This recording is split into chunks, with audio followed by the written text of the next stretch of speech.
we already got a dislike. We already got a dislike?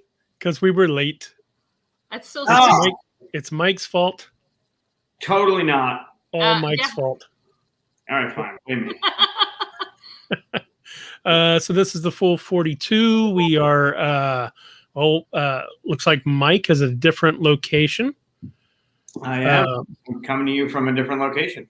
Yeah. And we have Katya here as a guest. We just dragged her in last minute, so thanks for showing up. You're welcome. And today's show, we're going to be talking about several things. One of which is our top 5 Ameritrash games and what we think that means, since it's kind of a subjective term, especially nowadays. How's everything going? How's everybody going? What are you doing over at a different location, Mike? I'm hanging with the family down in Ocean City, Maryland. Come down often enough and happen to be down here on a Monday. So, yay. Nice. It's nice that we can do this show from pretty much anywhere. I kind of like that it looks like I'm wearing a fish hat. Yep. It's not planned. Fish Head Mike. Yeah. Yep. New nickname. I had my Grogu in the background like I normally have in some games. But did you bring him from your home just so he could be in your background? No, I was at a store this past weekend and saw him and bought him. So now you have 2? It's a different Yoda. It's not the big 10-inch bobblehead from Funko. It's a squishy. I can't read. Squishy. Yeah, he's like a stuffed animal. Does he make little noises when you squish him? No, I mean, you can make little noises when I squish him if you want. No. I have the one where you squish him and he makes the little baby sounds. Yeah, that would be fantastic. It kind of freaks out my cat. That's awesome. Yeah, he's a cutie. I also have Ahsoka's Funko Pop, which I just got. Oh, cool. Yeah. Is it young Ahsoka, older Ahsoka? It's older, blue dress. Cool. Blue sabers, I believe, not the green. Yeah, the blue ones. Katya, I don't see any Grogus in your background. I know, he's over there. There's something on my game shelf. And the small ones are in my studio, in my art studio. Things are adorable. Dan, I saw you sent me a message. I'm not reading it currently. There's something else going on that both Katya and I might be paying attention to. Of course. Oh, look at that. I'm going to show that. I really wanted to show what I was just looking at on my phone earlier, but that would be bad for someone. Yep. And Dan, you don't know my number 1 because my number 1s are never in order. I do them in no order. Well, also, because I already told Mike I knew what his number 1 Ameritrash would be, I think you're leaving out your obvious number 1, right? I am on purpose because, as predicted, people can predict it. So, and I'm leaving out my obvious number 1, but of course we'll say it. So we're really just sneaking in a 6th one, aren't we? Kind of like the honorable mention. Like I said, technically, I told Chris earlier, technically I'm doing my top 2 through 6. And my number 1 is kind of understood. Just because of the history of the game and how it's brought me into this wonderful, wonderful world. Yeah, I don't have mine in any real order, I guess. Mine was a stretch to come up with. Yeah, I kind of felt like that too. Well, let's talk about I get to put up the band. Oh yeah, first like and subscribe or dislike in the case of Dan here. Yeah, already got it. That's fine. Either way. But let's talk about Ameritrash. So Ameritrash is a term that's been around for a long time, right? Everybody has their own kind of ideas about what that means. What do you guys think? At least there's no wrong answer, I guess. Well, there's some wrong answers. Mike will be wrong, but let's see what everybody thinks Ameritrash is before we get into our list. Well, I actually looked it up because I have games that have overlap, like co-ops and Ameritrash. And, but yeah, it was saying that basically it was a game that is highly thematic, has some take that, or like attacking each other. It has some luck involved usually, and it normally runs a longer playtime than Euro games. That's what I read. But I actually, maybe that's my turn to have a rant. I hate that term. Ooh. I absolutely hate the word Ameritrash, and I'm not even American, so that just, I don't know. The first time I heard that, I thought, oh, that's insulting to Americans. Like, that's just, to me, it's like, why call it something trash? Like, it automatically implies some kind of like inferiority, and I hate that. Yeah, I think it's kind of been embraced as like just laughing at it in the face of it. But I know some people have tried to replace it with other terms like Ameritrash, or just saying thematic, or things like that. I don't care what you call it. I mean, because I don't care what the origins of the word are. You know what I'm talking about when I say it. So, if everybody decides, oh, let's call it this and I'll call it that, it doesn't matter to me. I don't know if people really take it as an insult anymore. I guess some people might. I would. I feel bad for you guys. I don't know. I mean, if I designed a game that was Ameritrash, in fact, some people might say that my first game, Evil Intent, was Ameritrash. I could see people saying that, and I wouldn't take any offense to that. I think that's just because I see it as a different, just a different kind of game, not necessarily bad. And if whoever came up with that term that thinks of it as bad, that's fine. There's people on the other side of it, right? Mm. And I'm the gamer, so I like both. So, yeah, I think when I hear the term dry Euro, I try and go like, oh, I have something to do in an hour, so I can't play that. So I wonder if Ameritrash came from like, I don't know, the opposite of that, right? The Euro is a Euro, but like I think of, oh God, this is not going to work well for me. What is it? Try to remember to use Amerigame. Yeah, Amerigame's pretty good too. Or sure. Yeah, the thematic game is normally what I would. I mean, that kind of goes with Euro game too, right? So, sure. Yeah, for me, just like she said, thematic, usually driven, like a game that's been designed that was driven by the theme, right? Sometimes, unfortunately, I think this is where the trash part comes from, that would lead to mechanisms that, in older games at least, would be like missed turns, player elimination, and basically mechanisms we've talked about that we mostly feel like these aren't great on how they're usually used, right? Mm-hmm. So that's probably where that term, why they got that trash part in there. I don't know so much if it's earned anymore, or if it's even really a relative term anymore, because honestly, most of the games I picked are a few years old for this kind of thing. Yeah, I didn't even think about that when I was thinking of when they came out. I mean, yeah, definitely the newest one is still a few years old, more than a few years old. There's a second edition of one of the games on here that just came out, but still. Yeah, and a lot of these are still around. Mm-hmm. And, I just bought not just, but about a year ago, I bought a new computer version of one of them.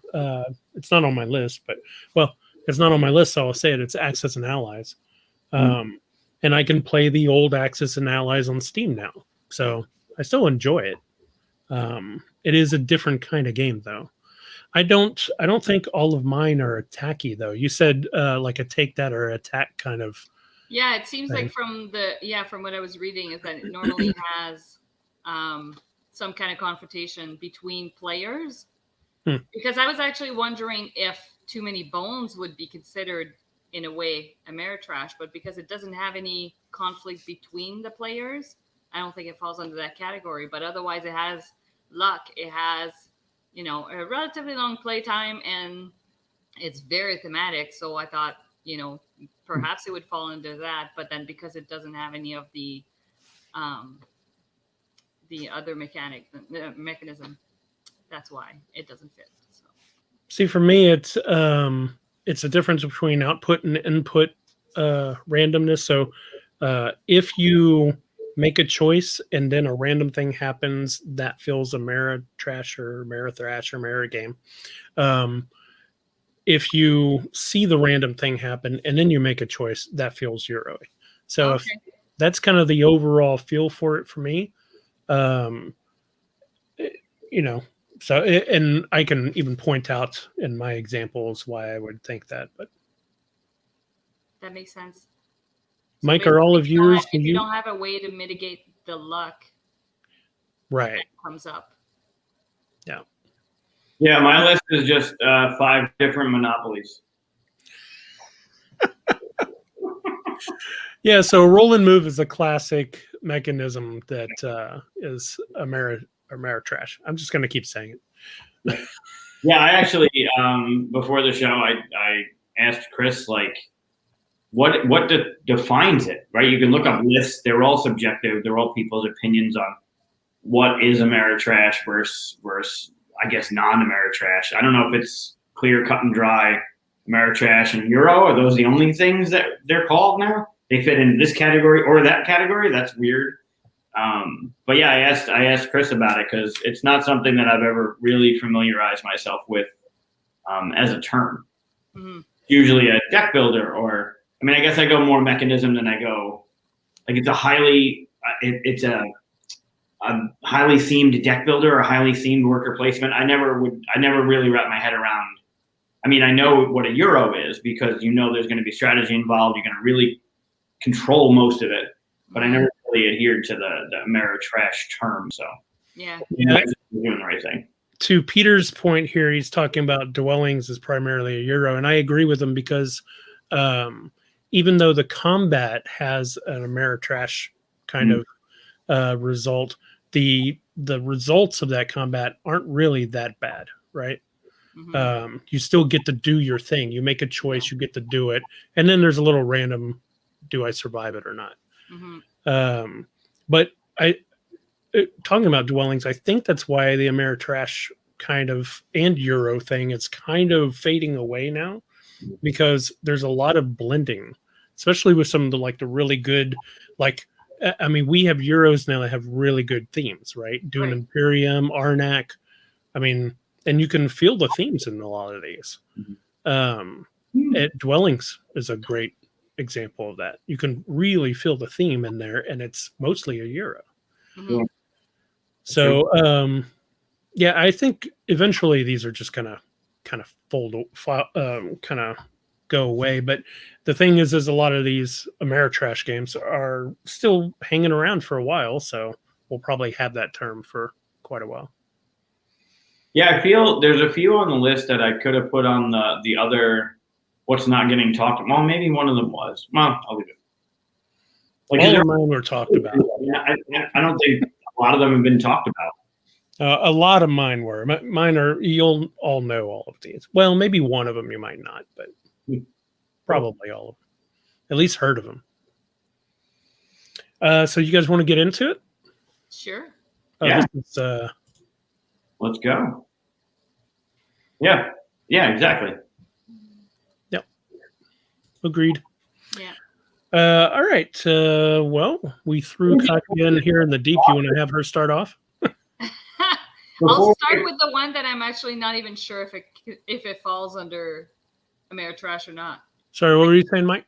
I was going to say some of the boxes now are even throwing on there what type of game it is, like what mechanism you can find in the box. So like whatever, worker placement, deck builder, economic, whatever it is, they're starting to put that on there, which is kind of new. So that whole idea of a hybrid, you might see a Euro that's, I don't know, thematic, and they might be putting, like I don't know if it is, they're trying to get away from it or not, but I never really was on that side of things anyway, so. All right. So you guys want to do your one, my Sure. one, my one, your one, bounce back and forth? Cool. All Yeah, right. the one I'm starting with, like I said, it's sort of like a crossover. To me, it's very thematic, and there's a lot of confrontation.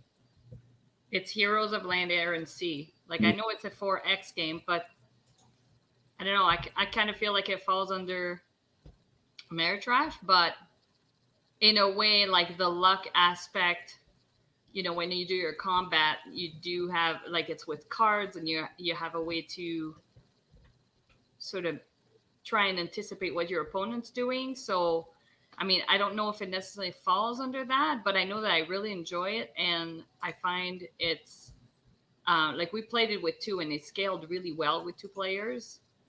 That's it. That's the one. Took me a while to get it up there. Yeah, I found it scaled really well, and I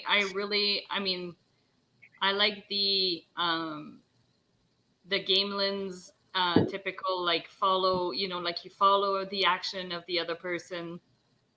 You get to basically mirror what they're doing to advance yourself as well. So yeah, to me, that's like I said, is it an Ameritrash? Maybe not. It's kind of like borderline, like it's a 4X, but it definitely has that feel. So yeah, that's the one that I love. I love those little buildings that you have to build.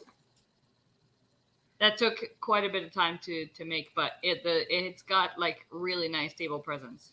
It took us longer to put the game together than it did to play it.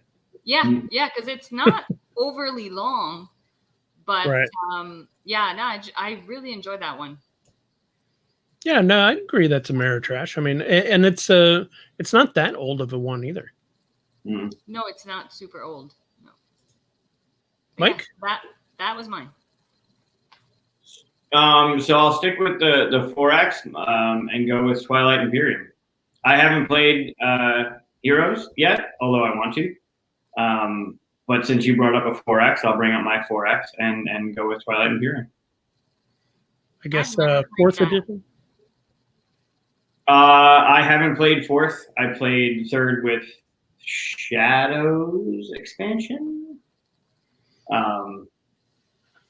Yeah, I've talked about it before. The whole day, it was a Saturday. We all watched our videos of, like, how to play and how turn orders go, and, like, so yeah, we're gonna get into it. And then we watched a 20-minute, just a refresher the morning of, and other than, like, a lunch break, wow, that was zoomed in. Other than a lunch break throughout the day it took 11.5 hours at full count. There was tension throughout, and you're only getting to 10 points, so it feels like, oh, it's 10 points, but man, it didn't feel like turns took so long. It was engaging the entire time, even on other people's turns. And it came down. I was just talking about this with Steve. It came down to the last turn of the game to decide the winner. And the entire game, the 2 that were battling, there were 3 battling, but the 2 sitting right next to each other that had the home planets right next to each other were like, nope, we're not going to do anything. We'll play it straight. We won't attack each other. We'll back off. We'll do whatever. And their alliance was through the entire game until the last turn, where a friend just stabbed him right in the dick and was like, I got to do this to win it.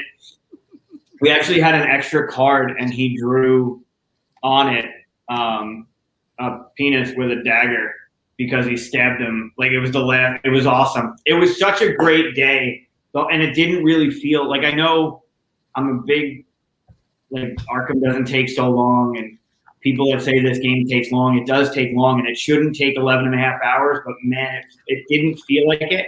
It really was engaging the entire time. It was a really cool experience.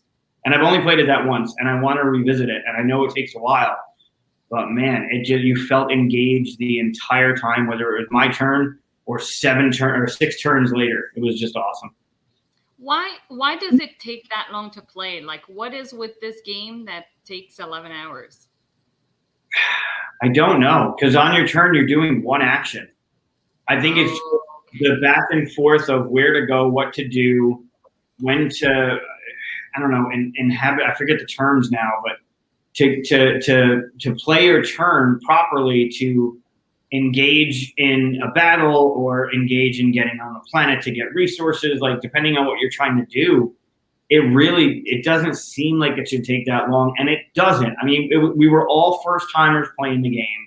We all did our homework and watched the videos, which I mean, I guess helps, right? And really, there was table talk, but it was more like just chirping at each other. And again, like I said, without that break for lunch, there wasn't really like side conversations going on. It's not like we were watching a hockey game during the game. Like we were focused on the game the entire time. There might have been, like a couple piss breaks or something, but other than the lunch break, it was straight on through. It could have been all just us being newbies that took it longer than it should have been. But it didn't feel. Ooh, it has orange ships. Are those Troubles pieces? No, but I might have to play that. I've never played this before, just because of the length, and I don't know anybody that has it. Yeah, it's definitely scary to think about. You're going to be sitting down. I mean, we planned like it was going to be a Saturday, and we were going to be in it for 8 hours. We were going to get there. We're going to get home. Like it's going to be a day, but that's the only thing we're going to do. And we planned for the day, but man, it just didn't. It's almost like you didn't want it to end. It was just super fun. It also, I think, has a lot to do with the people you're playing with, how long they're going to take their turn. They're trying to math it out. They're trying to figure out the best wherever to go. So there's a lot of things that can delay the game as it progresses through the 10th point to win it. But man, 18 hours. That's insane. That's so crazy. Yeah, that's bonkers. Oh man, 18 hours.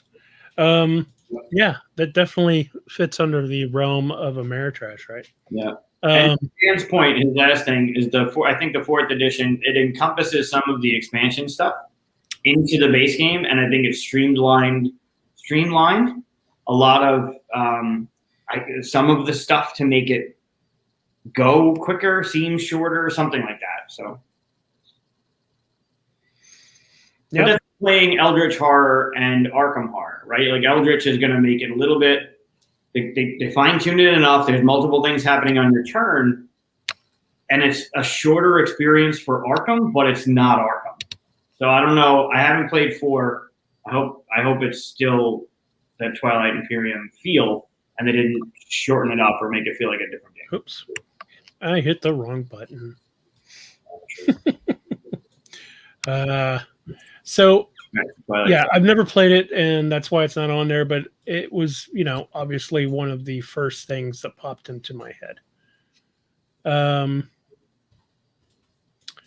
So I'm trying to find the right button. Sorry about that. That's the wrong button. That's the wrong button. This is good. There we go. All right, so putting up my first one. This is. Oh, I still don't have it shared. I agree, Dan. Yes, I would do it. I totally would. I just don't. I don't want to do it at a convention. Is the thing. Yeah. Conventions, I like to hang out with friends and play a lot of different games and play with different friends and stuff, right? But I don't want to play those long games at conventions. So, Zaya, Legends of a Drift System is mine number 5. I guess we're doing 5. I don't know, 1. Like I said, they're not in order for me. So, a lot of people haven't played this because it was a Kickstarter. I don't think it's even in retail. It might be in retail. I'm not sure, but this is a sandbox kind of game. You really can do whatever you want. You can pirate people. You can just be a merchant. You can go around exploring. The only thing that I didn't like about the game was our first play of it was with 8 people. Shouldn't have been.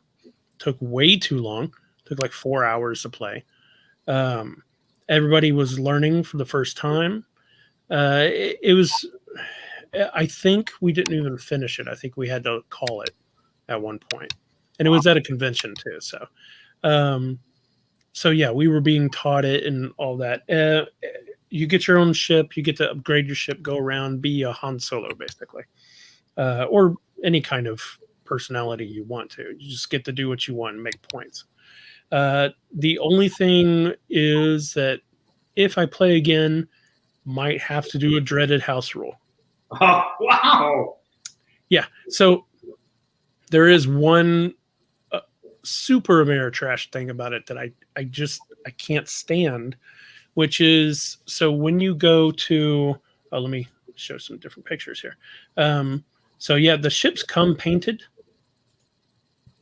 That's pretty cool. Which is pretty nice. Look like pod racers. Yeah, one of them does. So, and it looks pretty cool, right? But here's the thing. So like, as you explore, you get these kind of hexes right here, right? And you just reveal what it is. If the sun comes up, you die instantly. So you can spend an action to like look ahead without going into it, but it just seems like the dumbest thing that you don't know how not to navigate into a star. I'm with Peter on this one. I'm totally with Peter on this. You're complaining and you're house ruling a top 5. One house rule. Should be no house rules. I'm going to complain about a lot of these because, like I said, Ameritrash is kind of on its way out. It's more of the blending that's a better game. So, yeah, it's also not a go-to type of game for me. Like I said, I had a hard time coming up with 5. Like I looked at my collection and I only have a couple. Yeah, I actually booted out Arabian Nights for this, and it's just because I can't play Arabian Nights anymore. So, A, I'm with you on that, and B, I'm surprised because that is on a lot of top Ameritrash lists. Well, yeah, but there's just too many games that are better at it now. That, like, if somebody would say, "You want to play Arabian Nights?" I'd be like, "No, let's play Sleeping Gods. Let's play Near and Far." Right? Yeah. Even Above and Below, which isn't as good as Near and Far. Let's play that instead. So, or have Agents of Smersh. I'd rather play that, even though it's a little clumsy. So, that is my number 5. Cool. One of my we're getting a little peek in the no point here. Oh, well, no. you might as well now. Let's do the reverse then. You do your Oh, yeah. Let's just All do right. that because now we've already seen it. Yeah, it's over. All right. Well, Heroescape would be my next one. I haven't played this in years because my friend who had it and had a lot of it moved away to Austin. But has any of you played either one? Have any of you played this one? Yep. Yeah. So this is one where you can you get to build the whole. I never had the little trees. You get to build basically the whole terrain however you want. I mean, you spend like 2 or 3 hours building out the terrain. It's more fun to do this almost than to play the game. So do you do that? So you do that before you even start? Yeah. Yeah. These are all different pieces. You start putting them together. It's like playing Legos and then getting to play the game that goes on top of the Legos, right? That looks really cool. That's actually a really cool one. Yeah. Yeah. Wait till you hear how it plays, though. You're not going to like it after that. No? Yeah, it's definitely Ameritrash. Oh, it's so bad. Well, it's not bad. It's horrendous. I love the building and I love the way it plays until you fight. Yeah, that's awesome. That's funny. Care Bears are not part of it, but that's funny.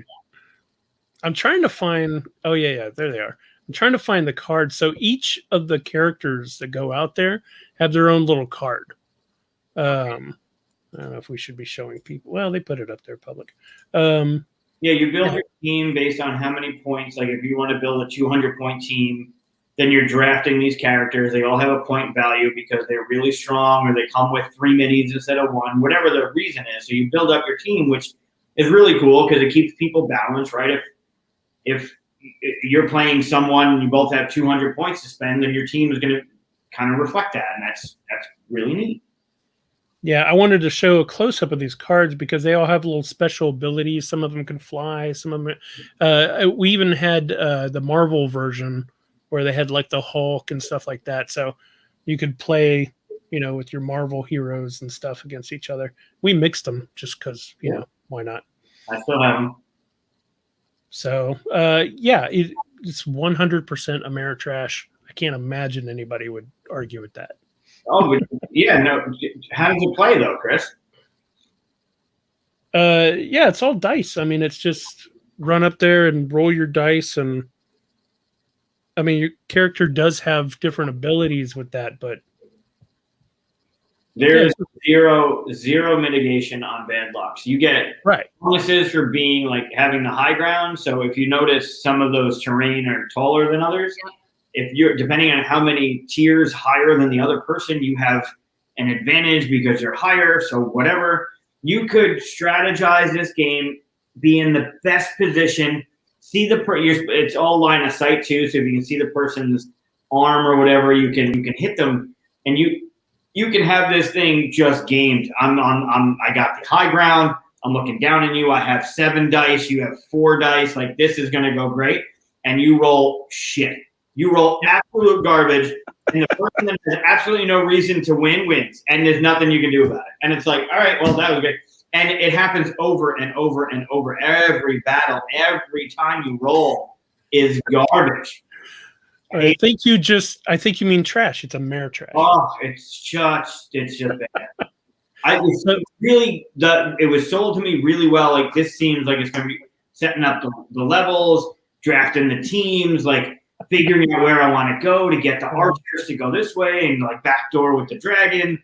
And then I just roll blanks. And then it's time for me to roll, on attack, I roll defense, and on defense, I roll attack. And there's nothing you can do about it. So it's basically a fancy Risk. Sure. Yeah. I actually think there's a little more chance of completely losing when you shouldn't have in this game than with Risk. Okay. With Risk, if you're coming in with a superior force, you're I've got 85% chance I'm gonna win. Yeah. Mike's right. I mean, I guess I don't have to stomp on this one myself at all. He did it for me. Mike's right. This is what I think of whenever I think pure Ameritrash. It's nothing but theme, total randomness. You're in it for just watching what happens. If you're expecting to try to win and have strategies, you're going to enjoy trying to put strategies together, but you're watching it for seeing what's happening. It's like a movie that you get to kind of be a part of. Yeah, this is an older game. You can't even find it anywhere unless you want to pay a lot of money for it. I bet. Yeah. All right, Mike, what you want here? Let's put you in here. Chris has given us 2 games and complained about both of them so far. I think you complained about the second one. Yeah, had I not, you would have. Probably. Yeah, not nearly as. I was going to say probably not to the same extent that you. Not as passionately. You did a better job of it. So that dice rolling, no. All right, so if your request was going to make it, I'm going to put just because they're similar games. I have 3 of them together. Wait. You're putting 3 games into one slot? Yeah, you'll understand why. They were all dungeon crawlers. And it's a dungeon crawl game that is in this slot. And the 3 I put in there are Star Wars Imperial Assault, Descent, pick one, and any of the Zombicides. Oh, okay. I thought you were going Gloomhaven with that. No. The Star Wars Imperial. Let's put that one up since that's probably the least, strangely enough, that's probably the least known of these, huh? Yeah, that one, I would gravitate towards that one because of Star Wars. I mean, Arcadia Quest could be the same thing, right? It's a pre-laid out map. You're doing certain things. You're rolling dice for successes, just like many other games. You can kind of control it by staying away or being distanced or moving the right people at the right times. But I liked it. It's kind of like the Queen's Gambit for me, where I felt like taking on the ATST or going up against a Jedi as a Jedi or going up against stormtroopers as a Jedi. Like you house them pretty well and you're set up to do it. And you can still kind of roll like shit, which I normally do in my games anyway. But no. Oh, yeah. Oh yeah. Did I talk about? I'll talk about it later. Yeah. So yeah, I love it. I thought it's Fantasy Flight, so and it's Star Wars, so and there's high production value. There's an unbelievable amount of expansions for it. I'm now looking for the Rebels expansion characters because I didn't get them because I hadn't seen the show, and the art for it looked cartoony to me, so I passed up on Chopper and Hera. Oh, I know. But yeah, super fun. Again, the same with Zombicide, same with Descent, right? It's the same engine that's running through them where it's grid based. You're going like Castles of Ravenloft, like those kind of games. That's why I kind of grouped them together. So, but this is what I kind of went with. Yeah, I could see why you grouped them together. I mean, they are pretty much the same game, and exchange theme, right? Mm-hmm. Which kind of, I guess, goes against Ameritrash because Ameritrash is supposed to be highly thematic. And if this is the same kind of game with just a different theme, then is the game really thematic? I think they usually put the theme, like the thematic stuff, on special abilities and stuff. I mean, like if you look at the Wookiee here, they have a special thing for him for charging and rage. That's where the theme kind of comes in, right? And the mechanisms are a little bit different per game. Yeah. When it comes down to it, you got a character, you roll dice, do you hit, do you not, kind of thing, right? Same with the Rising series, right? The Thanos Rising is the anchor, and then you came out with Harry Potter Rising or Dark Death Eater Rising. I might be screwing that one up, but that one was a little bit different. And then Batman Who Laughs Rising, and the SpongeBob Plankton Rising, and then of course Star Wars Rising. They're all Star Wars and Thanos are a little bit similar. There's more theme in the cards, but it's basically the same. The other ones have some sort of thing that's a little bit different. But yeah, those kind of games I put on my list. I have Imperial Assault right here. I've only ever played the first mission. How many do you have? Do you have the Rebels expansions? No, I don't have any expansions. Fine. Katya? My next one would be Dead of Winter, The Long Night. Ooh, The Long Night. Well, that's the one we have. Okay. I've never played the original. Interesting. Is there any difference? I heard it's not that different, but I think it's just The Long Night comes with more stuff in it. Huh. From what I heard. I've never played The Long Night, just the original. So. Same. Oh, okay. Well, in that one, if I'm not mistaken, I'm pretty sure that stuff came with it. There's like is it Bandit expansion? Like there's a Bandit module that you can add. But yeah, I really like that one because I felt like you really feel like you're in The Walking Dead. Is that a monkey? Yeah. Sure. Of course. Yeah. Oh, we don't get a chimp in the original one. They have a dog in the original one. Well, that's the expansion. Yeah.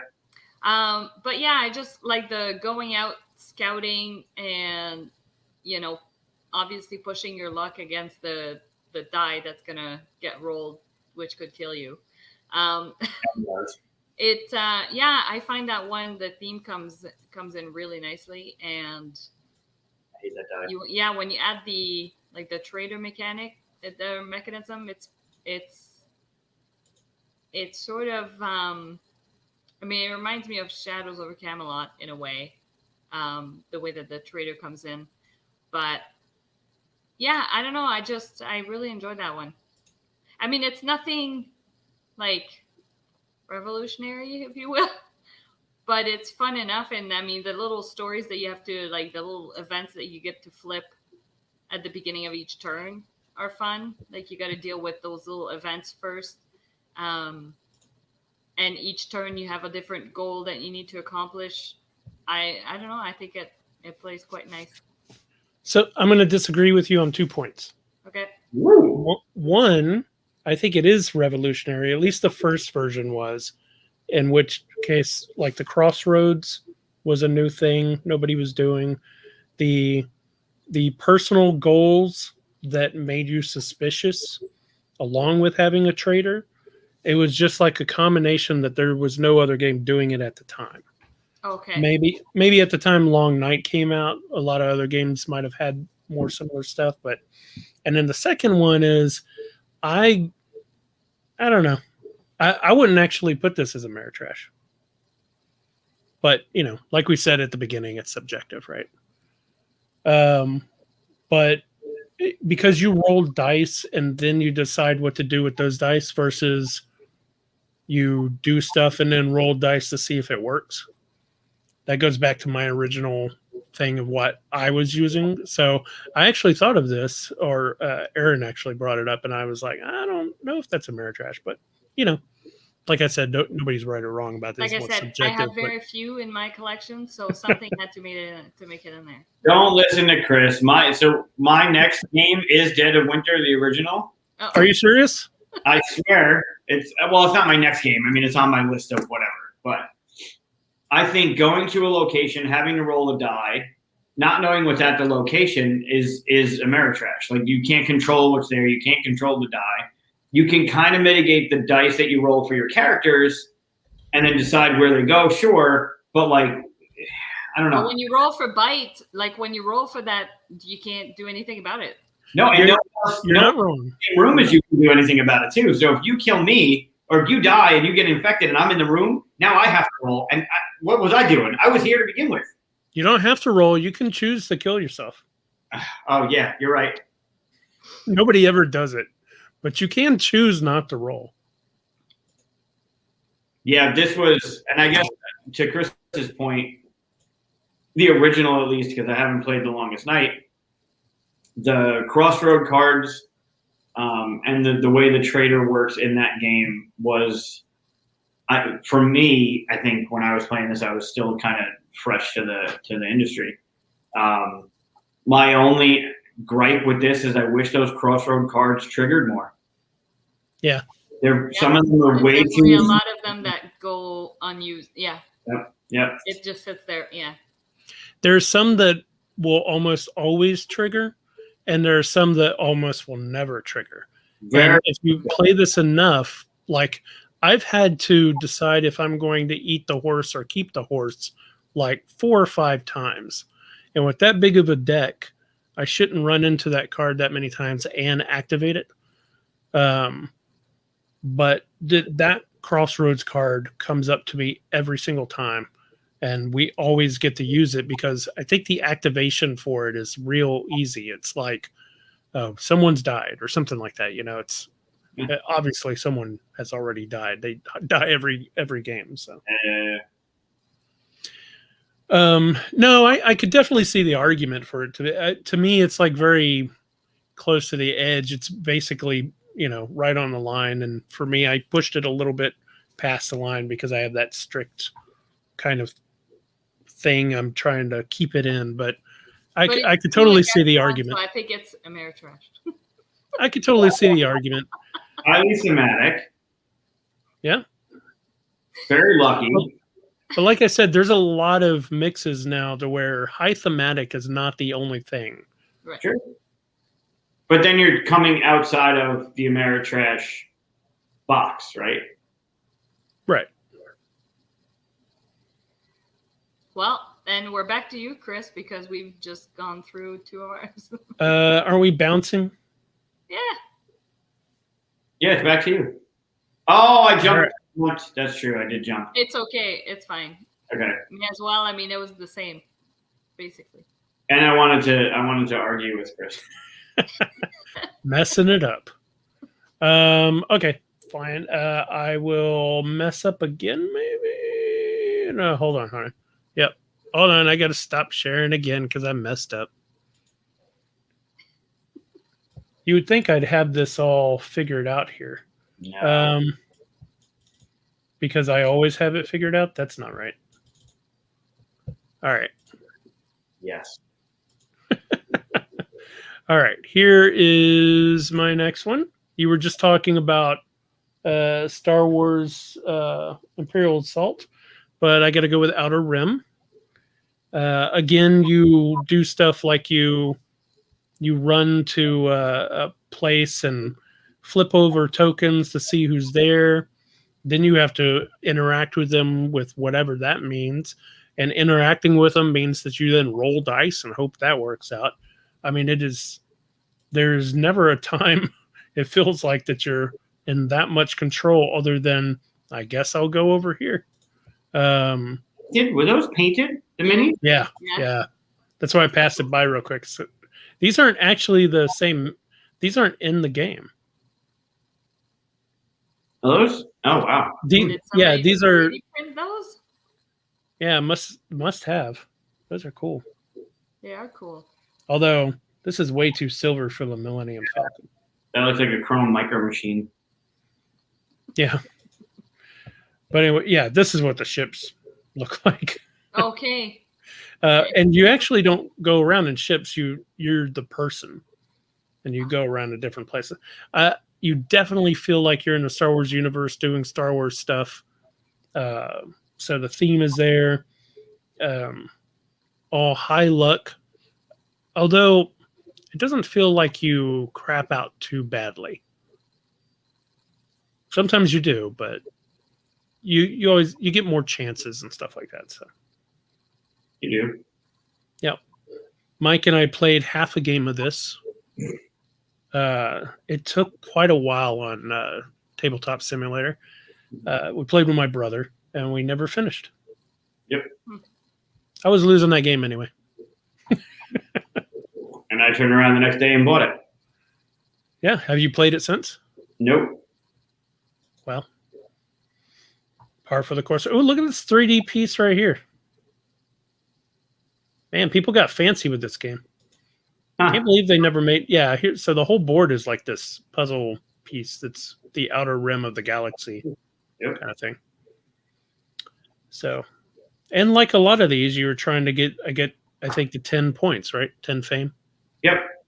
So that's interesting that a lot of these kind of use the same methods. Yeah, I like the upgrade with the ships. I like you can trade in the ship for another ship. You're trying to bounty hunt. You're trying to find the right thing. It's a good game. All right. Let's go with Arcadia again since she got cut off last time. All right. I'm going to go with New Angelus. You played that? I haven't.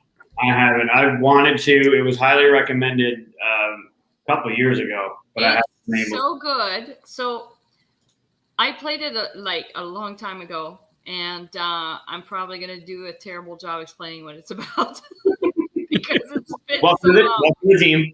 But yep. I remember I think we played with 5 or 6 people, which was basically like the max that you could play at.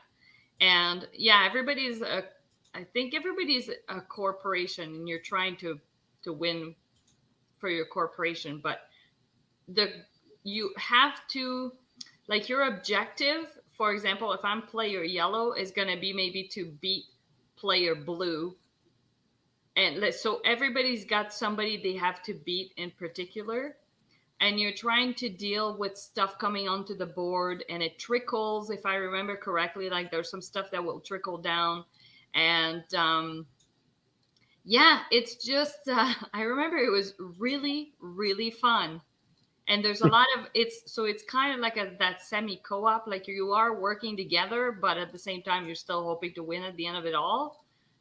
Which I really enjoyed that. I think I like those kind of games better than full co-op.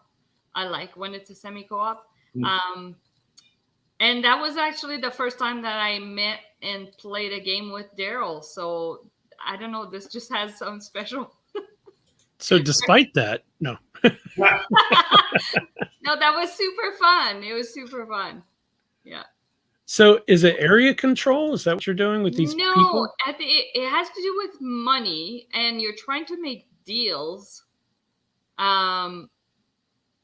Yeah, and if I remember correctly, like at the bottom, those tracks, I want to say you're trying to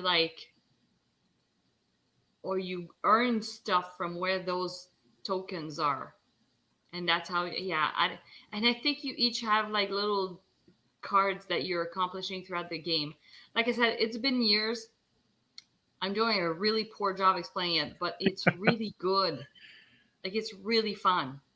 I remember the cover Mhm. when it came out. I liked the cover, and then I Mhm. looked into it, and I don't know why I didn't dive in more to it. Was it a Kickstarter?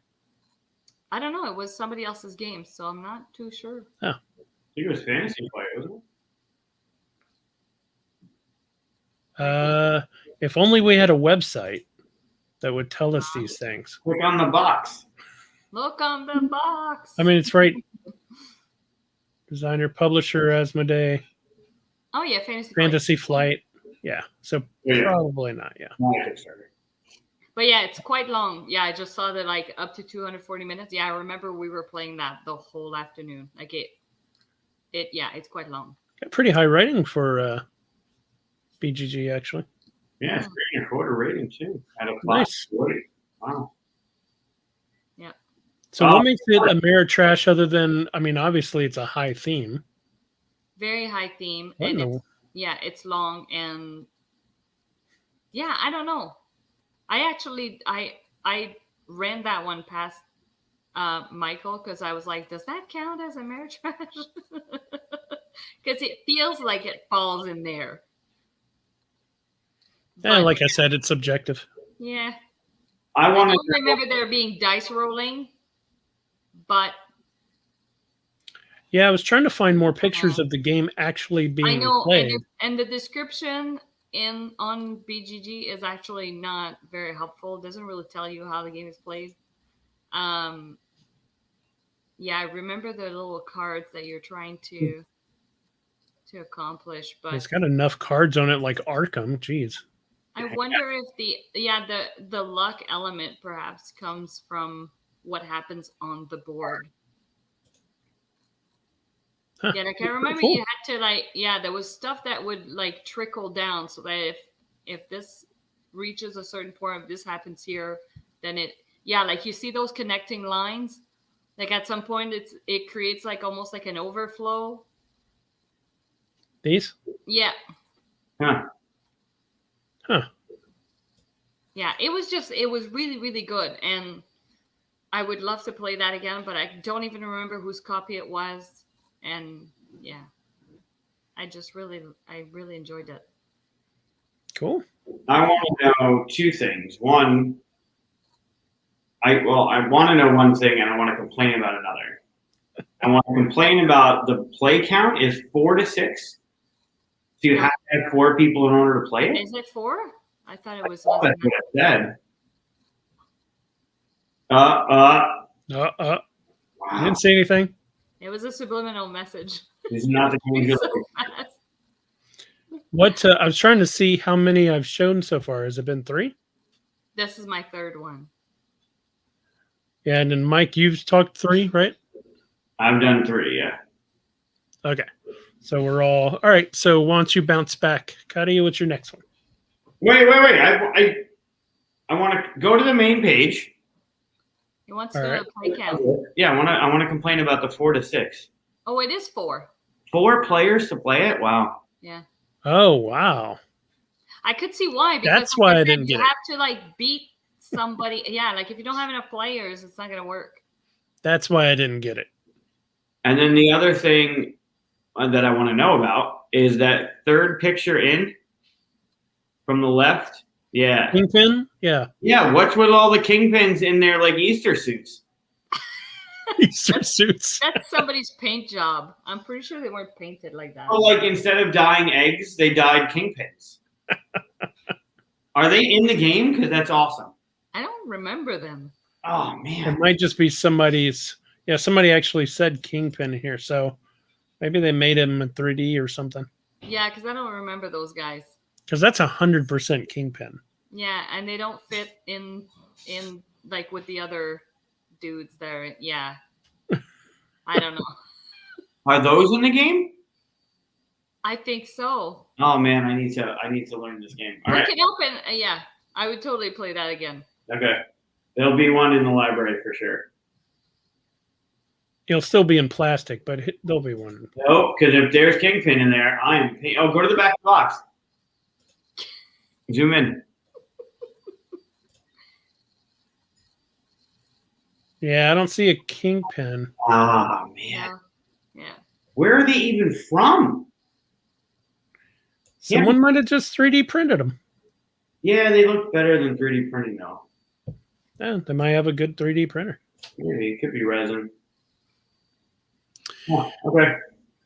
All right. So what's your next one, Katya? My next one is Dark Moon. Oh, okay. That is a favorite of ours. That's my list last week. Yeah, I think it comes up in almost every top 5 in some way or another. Yeah, that was Evan was watching too. really fun. So I could just grab it from here. This little spot on the mouth was one of those pictures, the little thumbnail images. You remember that, Mike? Oh my gosh. Yep. That was fun. Yeah, it's such a great game. Yeah. It's I really, don't know what that is. What is this? Could be from the expansion. Yeah, I was going to say I don't remember. Oh, was there an expansion? On it. Yeah. Then they should put that in the expansion area, not in here. So this is a good layout, though. Yeah. Yeah, I love this game. Yeah, it's yeah, I really enjoyed the traitor or the infected, whatever you call it in this game. I was one of the infected one, and from basically early on, because somebody, like, there was a way that I could look at somebody's card to see what they were, and I was honest. I said no, they're not infected, not at all, and they weren't. And so it became apparent that they weren't. So then people thought, well, I'm telling the truth. Meanwhile, I was infected. Nice. And we were playing with people that we've never played games before. Like, it was our first time going to this guy's house. And so nobody knew us. So obviously, I just came across as a very honest, like, yeah, no, it's telling the truth. But I'm not. So it got like all the way to basically the end of the game where the other person who was infected got revealed, and then it came down to the wire. Basically, I had to reveal myself, or like there was something like the way that the game ends is if I forget what happened, because he was revealed, like it was affecting what I had to do on my turn. So anyways, basically we lost by like 1 turn. Oh. So it was it was a very tense game. This one does a really good. So obviously, like we've been saying, and Ameritrash has a high level of randomness. Well, you get to roll your dice behind, or you have to roll your dice behind that player shield they have there. And what you get to do as a trader is pretend like you had bad luck, right? Which is what happens in Ameritrash games all the time anyway. So it's a really great use of that kind of luck in a game. Mm-hmm. Yeah. All I had were -2s. I don't know what to do. I know, and there's a lot of them. You look at this die; it's totally believable. Yeah. When someone goes, "Oh, I don't have a positive anything," and they put out a -2 and ruin everybody's plans, and you're like, "Sorry, guys." Wow. Like, you can't just go up. They're totally the infected, because that happens. Yep. Yeah. Great game. Yep. Good call. All right, Mike, do better than that. I mean, can I? How about, we already talked about it. How about Shadows over Camelot? Oh, see, I sold mine. Because you didn't look at it. It just came short. Like, there was, I don't know, it felt very repetitive so I think because we had a few games where nobody was the traitor. Yeah. Just the luck of the draw. And the missions become, like, you just kind of know how to accomplish them. Like, the one, I don't know if you can show the board. Felon. Yeah, I know. I hate that there's so many images in here that don't actually even show what the game looks like. Basically, like there's one area of the board, I forget which area it is, but pretty much we know to never bother with that area. It's one of those where it's like if you got crappy cards, that's where they go. Yeah. Because Is it the penalty sword? is not that bad. Yeah, I think it's I think that's the one. Excalibur. Yeah, I think that's the one, or the one. Yeah, it's the one in the middle. Yep. Yeah, that's Oh, the one where with you the ditch- siege engines. You ditch the stuff that doesn't matter because the penalty's not too bad. Whereas, like the other places, the penalties if you don't beat it are worse. So it's like if you got crappy cards, that's where you put them. And it just felt like that strategy came pretty obvious, and it just felt like you're going through the motion. I don't know. I've seen these things. I'll let you talk because you brought it up, and I'll stop my bitching. No, I've seen these things cascade. It was like I wanted it to be more.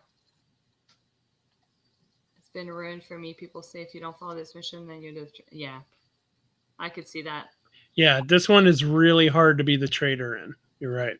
But that's the thing is if you're the traitor and you reveal yourself, it becomes so awful for the people that are on the good side. Yeah. So that was the other thing too, is we felt like if you are the traitor, then why would you remain hidden if you can just reveal yourself and play spoiler the rest of the game? Right. And it's boring to be a revealed traitor though. Yeah. Yeah. Yeah. So, and part of the problem is, I think, I don't know what the exact rules are, but I know that you're not supposed to say what you have in your hand. So some people will be like, well, I can go over to the picks. I can help you a little bit, but not all the way. Right. Stuff like that. Well, if you say that and then you go there and then you're like, oops, I messed up. I can't help. Well, obviously you're the traitor. Right. If you couldn't say anything about your hand, it'd be easier to be the traitor. Mm-hmm. But because people go like, can you come over here and help? And you're not going to be like, well, I'm not telling you because you're supposed to be as helpful as you can. Right. But yeah, it's not a perfect traitor situation, but you know, I actually played one where there were two traitors. I was one of the traitors, and I knew someone was playing so poorly. I knew exactly who that traitor was, and I called him out. And that made him get to do the traitory stuff while I got to look like a nice hero and then ruin everything for everybody at the end. So it did work out, but it has to be such a rare occasion that, you know. Yeah, and I find it's really hard to get. I think it's the Holy Grail, the one that oh my gosh. Yeah. That one's so hard to get. I don't remember if we've ever beaten that one. Yeah. We've gotten it a couple of times, but you're right. That's probably one of the hardest ones. Oh, it feels like that feels like a tug of war thing. I hate that feeling in any game. Like wasting a bunch of stuff to go back and then having to go back. Just Have we talked poorly about your pick? Sorry there? for the rant. No, I love it. It's good. I like hearing the other side of things. So why'd you put this piece of trash in front of us, Mike? Because it fit our title. No, I enjoy it. I like the push and pull of the different things. I agree that the Grail is probably the more difficult, and there's a lot of things that are happening, like the picks, and the trebuchets filling up and causing damage, and trying to figure out like why the hell he keeps screwing up. I don't have anything. It's just fun. I know there's some expansions. Maybe they help out. I know there's like a Merlin travels with people kind of thing that helps and stuff. I don't know if it helps with the traitor element, but yeah, I'm not unfamiliar with that expansion. The other thing too that I didn't like about it was how few actions you get on your turn. Mm-hmm. Like the fact that you can draw. I think I can't remember, but I think you can like draw a card and then you move. And then you have to wait until your next turn to start placing cards. I was just like, come on. They just get me there. They should have just allowed you a little bit more, I think. there must have been a way that could have been done. I don't know, like the whole having to move back, having to move out, costing you an action. That's really frustrating to me. Yeah. Table? Yeah. Yeah. Yeah, Ameritrash games have a lot, at least the older ones have that in common, where there's typically a lot of boring turns. Like, oh, this turn I'm just traveling, nothing to do. Then you got to wait forever for it to get back around to your turn, kind of thing. Yeah. Right, like in this one, when you get rid of the trebuchet, like that's the most boring turn. I know. It doesn't feel like you did anything. Right. Yeah. And then somebody else plays and there's one that just got added. Great.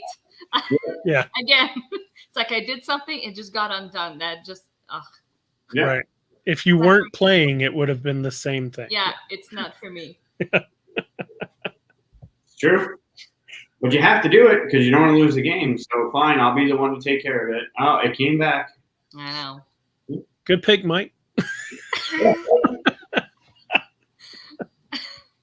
Figured I'd want to. But this is the one that, for me, Dead of Winter killed this. Yeah. Dead of Winter definitely does a better trader job. Okay. And so does Dark Moon. So. Yeah. Although, to be fair, this was one of the first ones that had that element. So, was it the first one that had the trader element in cooperative? Probably not but it was right on the cusp of it. So, when did Resistance come out? I think it was after this. I could be wrong. If only we had a site to look it up on. Yeah. So anyway, my next one. I will go ahead and put that out there. Well, let's see. I'll just move this. I think. Yep. Betrayal at Baldur's Gate. So obviously, Betrayal at House on the Hill is the original one, but I picked this one because it's a little bit better. It's D&D. It plays pretty much the same. Have you guys played Betrayal? Either the House on the Hill or? Yep, the original, not this one. Okay, so the way both of them play, they both kind of fit in here, really. But the way both of them play is you have little tiles that go down, start off. You have your figures, and you kind of run around. You're all visiting the space. You're all part of it. But eventually, something's going to happen to trigger, and one of you is going to become the bad guy. And then it's this whole book is like, if someone discovers, the scepter in the room full of blood, then you look up in that book and it says go to page 54, and this is what the guy is. He's the bad guy is this player, and they are trying to do this. So like in the haunted house one, there was one where the house tried to eat everybody. Or there was one where everybody got shrunk, and you had to get like in a little miniature toy plane and fly out and stuff like that. Like, it's totally different every time you play. It is all based on dice rolls, zeros, ones, and twos on these dice. So it's frustrating. You can have 7 dice and roll all zeros. Well, it's good. You get all kinds of items. I picked Baldur's Gate because, like I said, it's the D&D theme instead of haunted house, which I like both of them, but the characters have powers, and in the haunted house ones they don't. So like the wizard can shoot through walls, and the rogue gets to steal stuff as they run past, stuff like that. So that makes it a little more fun for me. Nice. But yeah, I mean, in the original, the hill one, the haunted house on the hill or whatever it is, a lot of people will complain, and rightly so, that some of the scenarios are not written perfectly well. In fact, they had to update it or do a new version, and the new version is a lot better. But I think this one, I haven't heard that many issues about it, and there's more chances that it's like 50-50 that one of you is a bad guy, And sometimes it's all of you are just against a bad thing that has risen up or something.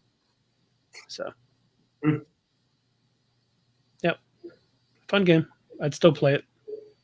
Yeah, I didn't know that about the original. I thought they reprinted it because the tiles were absolute shit.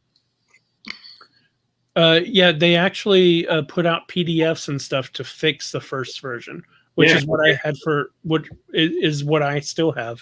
It's the first version. I think if I remember correctly, there was a boxing video that the tiles like started to bow during the video. Like they took them out of the box and it started like wickedly bowing. None of mine do that. I still have the first version of the Betrayal. The one I'm talking about, or that we're talking about, is this one. Although that's the second edition box cover, but first edition tiles are complete garbage. I still have the first edition. They're fine. When was the last time you opened the box? I don't know. Maybe about a year ago. Really? Yeah. I take care of my games. What do you load them up with that silica gel package? No. No, I don't do anything that crazy. I mean, I just, I don't bang them around and I put them in bags. Have you played the Scooby-Doo one? No, but I downloaded their this was a long time ago. This game feels like it was made for Scooby-Doo. And then they put out a Scooby-Doo version. Yeah, I know they have a Scooby-Doo version now, but before they had that, someone made a BGG version of those characters, and I downloaded them and played them that way. Mm-hmm. So it's pretty much the same thing. I don't know if they changed the... Oh, wow, that must be fairly recent with the mask. So see, people are still playing this game. It's a good game. Trying to find my gosh, that picture frame is so crooked. I was trying to find someone playing the actual game. Yeah. So as you walk around, just random tiles being put out, different rooms. Sometimes the rooms move around on you. So. All right, I have a complaint. What's your complaint? Why are the backs of the tiles houses? Why are the backs of the tiles houses? Oh, because it depends on what floor you're on. There's the basement, the first floor, and second floor. I get that, but if it's in the D&D universe, I don't. Oh no! I'm showing you the haunted house. I switched over. Oh, I thought that was the Baldur's Gate one. I'm like, that doesn't seem. No. Oh man, you need to pay attention. Yeah, I switched over. Our AV guy is pretty crappy. I was following. Yeah, this is what the backs of them look here. Oh, okay, yeah. Instead of a basement, first floor, and second floor, it's a like underground sewers, streets, and inside the buildings. That's good. That's good. Yeah. Yeah, and I like the stories a little bit better in here too. Like I said, some of the stories in the haunted one were pretty cool. I mean, there was one where there's doppelgangers and I don't want to give away a lot of them, but in your classic, like werewolves and stuff, but and you never know which one it's going to pop up till mid game, which is fun. But in these, there's some classic D&D stuff going on that makes it all kinds of fun. I will complain, I'll since we are getting to put some complaints and stuff, I will complain that sometimes, at least it hasn't happened in the Baldur's Gate one, but in the house one, sometimes the what do you call it? The haunt is what it's called. The story, how it ends and stuff, could be lackluster. We showed it to a friend for the first time. This is the Betrayal in the House one, the haunted house one. We showed it to them and we talked it up, how great it was and stuff. And then they became the bad guy, which is usually a bad thing for a first player. And so we were like, oh, don't worry about it. Just go read your little part and stuff. So he came back and his whole thing was all the bats were going to come through windows and stuff and start attacking us. He was controlling the bats. But the way the house had been built out, there was one window. So one bat came in and somebody went, and that ended the haunt. And he lost. That's awful. It was just such a weird fluke that there was just one window. Everybody went to the basement where there's no windows for some reason. And, it should have been like 20 bats all flying out and stuff, and it would have taken us forever to kill off all the bats. But instead, it was just one person just thwacked it out of the sky, and that was it. We won. So he was like, this game sucks. The little kid takes out a trusty fly swatter. I know. So we were like, no, that doesn't normally happen. He was like, yeah. So, That's funny. but I haven't seen that happen with the Baldur's Gate one. So, Cool. oh, here we go. Huh. Yeah, that's true. That's true. Yeah, sometimes the haunt can happen right away in the old one. Yeah, because it's based on how many omens, right? You roll your dice, and if your dice are equal to or greater than the number of omens that are out. Yeah, in this one, you don't start rolling until you have, I think, it's a little bit different. You have to roll. I can't remember now. It's a little bit different, Dan, if you remember. But they made it so that, you basically have to get like at least 2 or 3 or 4 out there. Am I doing my final one, or are we going to Mike? I think it's Michael's. Mike? Michael's turn. I've gone through 4. Same. Okay, so go back through. So I do another one? Sure. Okay, this is my honorable mention, actually, which I think I pretty much already told you guys. This is not my honorable mention, my obvious mention that I didn't even put in my top 5. So I'm just going to throw that in there anyway. This is the version I started with, 2nd edition, like in the 80s. The new one that's out right now, the 4th edition, I have that too, but I like this thing. It's the number 1 Ameritrash one in my head. It's you roll to move, go to a spot, draw a random card, and deal with that with more rolling. Just, it's, again, it feels like you're more just kind of watching a story unfold. You can't really plan. You just go, I guess I'll just go this way to kind of see what happens. So, but it's fun. I mean, as long as you take it that way. Yeah, I'd agree with you in you're watching a story unfold until you roll a 3, go this way, roll a 3, go this way, roll a 3, go this way, roll a 3. Where's the story? Like, there's no story. You can't control it. You can't affect it. You can't do anything about it. Like, well, I guess I'm going back here to visit this person because if I go there, I die. So, well, the story is you go there and then a dragon appears and then you die, or you go to the graveyard and you die because you're good. Sure. Either way, you die, but that's the story. Yeah. Mm-hmm. Yeah. Oh no, it's 100% bullshit, but it's also the kind of game that you could sit around and just like joke and laugh about and not have to think much, and so it's always going to sit on my shelf because it's the first game that I really dove into as a board game. Nice. It's good. It's fun. It's definitely fun. I got to get you to play the Star Wars one. Yeah, I'd play that. What's your next one? That was your mention. Oh, are we just going through mentions? That was my obvious one. It's all out of order here. So, do you have another one though, Chris? Sorry? Do you have another one after that? Yeah, I actually do. Yeah. How come I only have one left? Oh, actually, how's this? Why do I have 2 left? I'm cheating. Somehow I'm cheating. Probably a house rule somewhere. All right. Well, there you go. Make Mike happy. That's one right there. But I picked Eldritch instead of Arkham. I like the game. I don't like it as much as Arkham. I like it better than Arkham. I know. Because I'm not religiously stuck to Arkham, I like it better than Arkham. It doesn't have missed turns, so that automatically makes it a better game to me. it's a little bit faster. It's faster to set up too. Mm-hmm.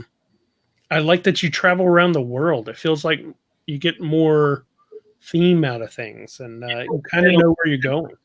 It's a little bit faster to set up. There's still 17,000 decks. There's still your starting equipment. No, I mean, this is a lot of decks, but this is like half the amount of decks the original Arkham has. Sure, but it's not like you open the board and you're ready to go. It's not a pop-up board game. Like, there's still setup. And he didn't claim that. That's true. I said it's a little bit faster, not Sure. totally faster. But yeah, that still looks like a pain to set up. I like the idea that when you die, your character's still out there somewhere, and other people could come across them, and they have like a little story of how they went insane or something like that. mm-hmm. That's cool. Yeah, I mean, if I have to play a horrific game, it would be Eldritch over Arkham. Cool. Michael, what's yours? I don't hate Eldritch. I'm definitely tied to Arkham. I liked Eldritch. I like the turns. I like the story. It's a good game. I will always go with Arkham. I would always rather play that narrative. To me, is better than this one. Whether we lose turns or not, I think it just, when done properly, I think Arkham's better.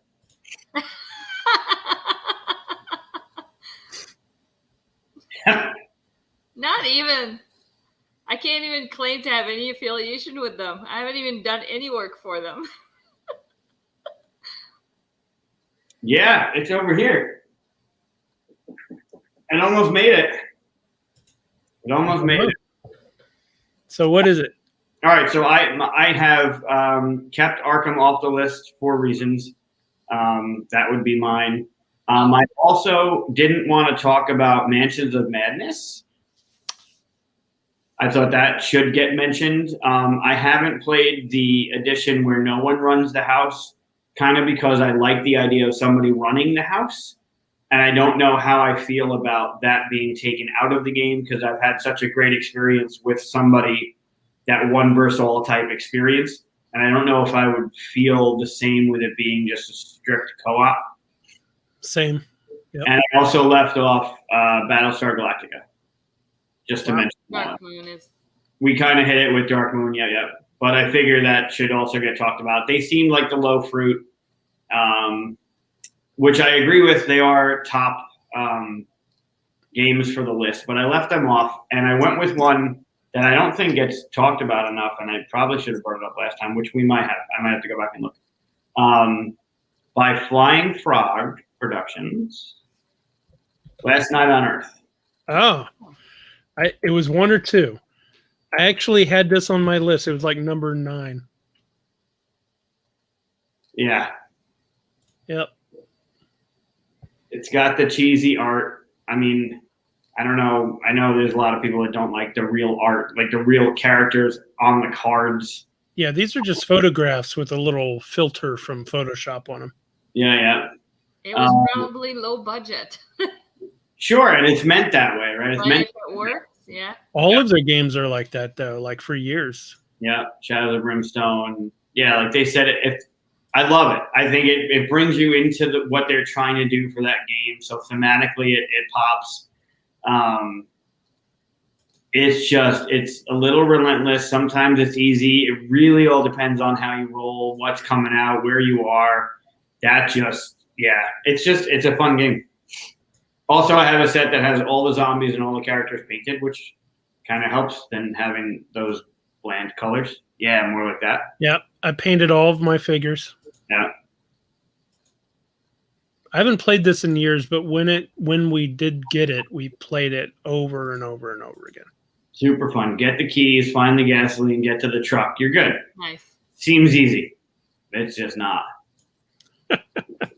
Yeah, there's different scenarios too. It's not always get to the truck, but I even got the expansions for it. We played it to death.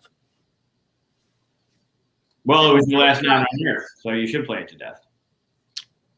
Played it to undeath. There you go. Yeah, there you go. That's what it's more like. Yeah, if you ever watch the Tabletop series with Will Wheaton, they played this, and that was it was one of the first videos I watched them play, and it's just like it was like watching an episode of your favorite show. I think they did it in 2 parts because it went a little bit long, and her name escapes me. What's her name? Wow, I just lost it. Anyway, there's a scene where she's creating the narrative of this doctor in the doctor's office, and she goes off on this tangent about like the zombies. Like it's fun to watch. Like it created fun narrative out of what also is on the card. But you get to create that narrative of what the hell is going on. Are you talking about Felicia Day? Yes, her. Okay. She goes off on a tangent about like she does character development of some of the characters. She does that in a lot of her games. That's why I knew who you were talking about. It's so great. Yeah, so that was in no order, my last one for Ameritrash. Good pick, definitely Ameritrash. Mm-hmm. I also almost went with Fortune and Glory. Have you played that one? Yep, that's another one. Yep. Yeah, Indiana Jones style. Yep. It's a bit cumbersome, but so are all of them. I mean, it's Ameritrash, so that's fine. Agreed. And Katya? Yeah, I have one last one. It's a game that we don't hear about much, but it was sent to me, and when we played it, it was one of those where it's like, oh, we'll be playing this again. Dragon Scales. Oh, yeah. Yeah, by Arcane Wonders. Yeah. Such a good game. I want to know what the difference is between that and the original version was Dragon Rampage. That's a Richard game. Okay. I've never seen this game. The other one, but I've played this one several times. And basically, so everybody's a character, and you're going into, there's a dungeon, there's a dragon there, and there's 3 parts to the dragon that you're trying to beat. And each part has, a certain amount of cubes attributed to it. And pretty much the way that the game works is that everybody has that shield, and then you roll your dice behind the shield, and you're allowed, I think, up to 2 more rerolls. And once all your dice are rolled, you have to attribute them on the left there where you see those like black slots. Yeah, you have to put your dice there, and it goes in order of whoever's start player or whatever. And they have to be, I think, descending. So the higher die go to the left, and then you go in descending order, which means that the people who have dice further, like on the right-hand side, get a lesser reward than those who rolled higher. So if you roll crappy, you get less, for sure. So what happens is your dice can hit, for example, you can get a dragon eye, which is normally a terrible thing to get, and you can't re-roll when you get those from the get-go. Like those, you're stuck with it, and you end up getting penalized. Then you can get a gem. You can go and run away from the dragon, or you can go attack it. And there's also, I think, a shield there, which basically you can take protection against the dragon. So the way that the game works is that you're obviously trying to either attack the dragon and collect those cubes that are attached to each part, because those will be worth points at the end of the game, and that's how you ultimately win.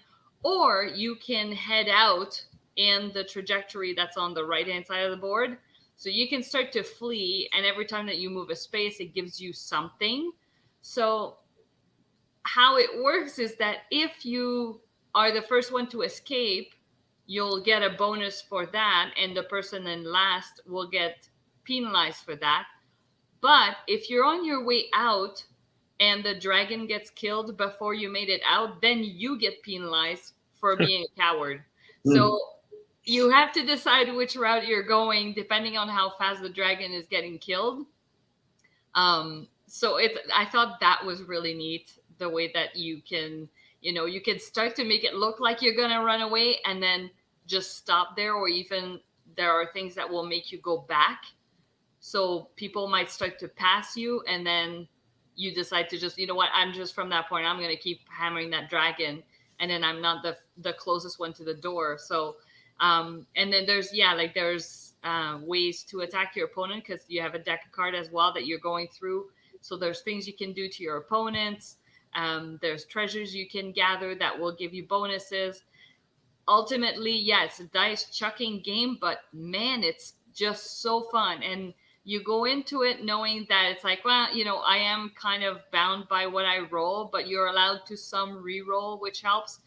But I mean, it's just fun to see what happens. You know, it's like, okay, what penalty do I get this turn for having 4 dragon eyes? Like it's that kind of game where it's like, you know, you watch it unfold, and you watch other people try and attack the dragon, and then they get hit instead. So it was just, I don't know. To me, that was a well-rounded game, and yeah, just pure fun. Cool. I've never actually seen this one. I never hear about it, and when you guys were talking about games that don't get mentioned enough last week, and to me, that's one of those. Also, like, you don't hear about it, but it's so fun. Yep. Look at that, Richard Lanius. Yeah, it's a remake of Dragon Rampage. Click on the top there. Reimplementation. Yeah. Ah. I like the new one. Looks amazing. I love the art on that cover. Yeah. But there's some stuff in the game that just, art-wise, it's dated. I like what they've done to it. You like this cover better? I like the other cover better than that, but I like what they did to like the map or the board in this one. Like the art in this one pops more, but I still love the cover of Dragon Rampage. It's so cool. I could see that. Very cool. Is that everybody's? I think so. Yeah, I think I did 5. Awesome. Well, yeah, I mean, like I said, it's pretty subjective as to what Ameritrash is or should be, right? But I think for the most part, like I said, I feel like a lot of that is starting to fade away, right? I guess, well, yeah, Dan's right. Munchkin's always going to be around, I guess, but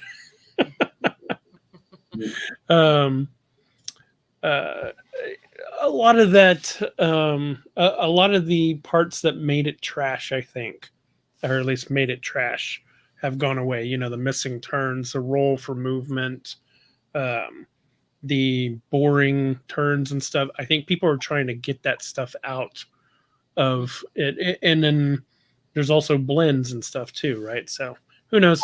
Maybe in a few more years, nobody will even mention the term. Well, just because there's so many games that come out that you have to either have your game stand out or make sure that you combine enough to make it interesting compared to everything else that's coming out. Like if you come out with a game that is too luck based, I don't know, like it gets compared to everything else that's out there. So it's, yeah, I think eventually, like you say, they'll get diluted or, you know, like sort of combined with other game mechanism that will make it no longer just Ameritrash. So. I think the luck, it can have high luck. It just has to have some sort of release valve or some sort of dedication to the high luck. Yeah. For it to have some staying power. Or else yeah, because nobody likes that feeling of playing a game and you have poor rolls the whole time and you're behind. You're like, why am I even playing this? Like, I got no chance. Yeah. Yep. All right. So let me ask you guys, because this went a little bit longer than we should have known that it would take this long. Hour and a half. We got different things we could do. So let's just ask, and you know, comments, let us know. We could talk about Loki episode 4. Some people might not be caught up, so we'll put up a little banner. We could talk about what games we've been playing. We've just been talking about games quite a bit. We could ask people to like and subscribe. Didn't see that coming. Don't shake your head at me, Mike. And or we could play a short little game. It should be about 20 minutes to play on Tabletopia. So what do you guys feel like doing? Well, I think at some point we should be playing that game anyways. That's Yeah, true. all of the above. All right, all of the above. You want to play the game? Why not? Sure. Sure. All right. So this game is called Zozimos. Let me share my screen here. Oop, that's the wrong one. So we're gonna play. You guys are logged in here, right? Yeah. Yep. All right. So we're gonna play this game Zozimos. I've already set it up for us. And who's red here? Kati is red. I am blue, it looks like, so I'll be on this side. And then Mike is yellow, throwing his hand around there. Yep. So, Mike, you've played this once. Kati, you haven't played before, so I'm going to explain it real quick. But instead of doing it here, I'm going to just show this. This is the way I don't have to reset up the game. So the real game comes with, actually, it doesn't come with anything. No one's signed this game, or I'm not even showing it around anymore. People don't make small games anymore. Apparently. That's not true. That's changing. Well, I guess that's true. But anyway, I haven't found anybody to sign it. So these cards there's 5 different colors. There's yellow, green, white, red, and blue. You can see these. Yeah. Okay. And on these cards, there's numbers 1 through 6. So if they have numbers 1 through 4, there's 1 potion on them. Okay. If they have numbers 5 and 6, there's 2 potions on them. So there's a 5, for instance. 5 white. If they have a 1, they either have 1 potion. Oops. This is hard to do backwards, you're right. 1 potion, or you can get rid of this card to get a gem of your color. In the tabletop simulator here, they are not tabletop, so this is Tabletopia. In Tabletopia, I'm just using cubes because I don't have gems. But, the actual game comes with, or would come with, a bag of gems. So what we're going to do is bring this back up. Whoever's turn it is, the other 2 are going to, because we're doing it this way on the screen, we just won't look. But normally the person will pick up this card, look at what it is, what number it is, and then put it back down, and they're going to start a bid. And you can bid anything that you want. What you're bidding on is the color of this potion. So if I look on here and it's a 3 yellow, we all know it's a yellow. The back of the cards will show you what color it is. I'm bidding my yellow gems. So if I bid 1 gem, then it goes to blue. Oh, it goes to blue, and blue will bid either more than 1 or they'll pass. Once you pass, you're out. It'll keep going around until someone's bid an amount of gems. Once someone's won the card, you reveal the card, and whatever the number is, whatever you've bid, if you've bid over it, you're going to pay the difference. If you've bid under it, you actually gain the difference. So let's say the card is 3 and I bid 4, I'm going to pay 1 yellow. But if it's 3 and I bid 2, I actually gain a yellow. And the card. And the card, yeah. Whoever wins the card gets the card no matter what. So the goal of the game is it to have the most amount of gems? So at the end of the game ends when the deck runs out. There's 24 cards. So we'll all get equal amount of turns no matter how many players there are. Because it's 2 to 4 players. The game ends once all the cards are gone.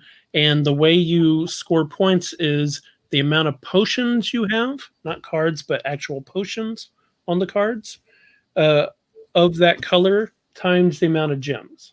Okay. So if I have, 2 of these yellow potions and 4 gems, I've got 8 points in yellow. Gotcha. and then you add all the colors together. The trick is, though, if you get tricked into paying too much for it, you can end up with 0 gems. And if I have 4 potions but 0 gems, the score is 0, right? So you got to be careful. Don't get tricked into paying too much. Don't tell me what to do. However, remember that the 5s and 6s, they have 2 potions on them, so they're a little bit better. Mm-hmm. And like I said, if you do go into 0 gems, if you get a 1 card, you can trade it in for any gem of any color. There is a chance that you could overbid so much that you lose all of your yellow and still owe more. At that point, you would pull from other colors. Okay. All right, so who wants to go first? How are we going to do it on your turn? You're just going to pull a card towards your screen and we'll look away? Yeah, you guys just look away. Okay. So who's... Okay. That way the audience gets to play with me. Cool. All right. Don't... comments start. do not tell them what my card is. I'll start. Okay, so... I pull one and I... Yeah, put it into your hand. Hold on. Oh, I'm looking at it from... I think it just disappeared. I'm actually... it's laying down in front of you. I don't see it. You don't see it? No, it's not in here. Oh, it's not actually there. No. Tabletopia. Can you move it closer to the deck? It's I there. can't grab it. Can you touch it? No. Oh, man. Glitch immediately. It won't move? This is not how the real game works. It What seems in the world? if you can get that thing underneath it, There's nothing underneath it. there's a cube underneath it. Oh, Is there? okay. It's off the table. I see it now. Okay, I got it. Hold on. Weird. Okay, Okay. I got it. All right. Your cube's back. Why are there Can I 5? put it back on the table? Oh, but you're going to see it. You can just hold on to it because we all know it's yellow. You can also flip it in your hand. before you- Now we know what it is. Now we know what it Oh, is. shit. All right, so let's put it back in the deck. Oh, hold on. Don't put it back in the deck. Just trade it out for this one. But now we know what's out of the game. Oh, that's true. Yeah, put it back in the Where deck. is and shuffle it? It keeps falling. Like, I can't. Oh, my God. If you flip it in your hand, hit F before you take it out of your No, hand. I understand that, but it, yeah, okay. All Was right, it not working? Let's try that again. let me try this again. Okay. My Why bad. do we have 5 white and not 5 of everything else? Oh, so on the setup, you take out one of each color Oh, okay. plus one more, and whatever that extra one is, everybody gets one extra gem of that color. Yeah. Okay. Okay. So here we go. So I'm putting it here in the middle. Just keep it in your hand if you want. Okay, that'll work. It's right here. We bid on it. Yep, Do and I you start the start? bid. Sorry? Do I start? Yes, you start the bid. And it has to be the gems of the color of the card. Correct. Don't look at that. I want to see your screen. You don't have to put it on there. Just say a number. Oh, I was just going to say 1. Okay. I'll bid 2. Mike? Yeah, I know. Don't take forever. I said it'd be a 20-minute game. I'm passing. I'm passing. Already? Yep. I'll go 3, Ooh, look at that. I'll go 4. 5. Ooh. She's suckering me in? Yep. It could be a 1 and I end up losing them all, huh? Yep. Well, if it was a 1, then she bid 5 and I let her have it, she'd lose it all. And she went in pretty quick. We said it was a 20-minute game. I'm going to put a 6. All right, it's yours. I don't like it whenever that. Hey, okay. So this means I got it for free.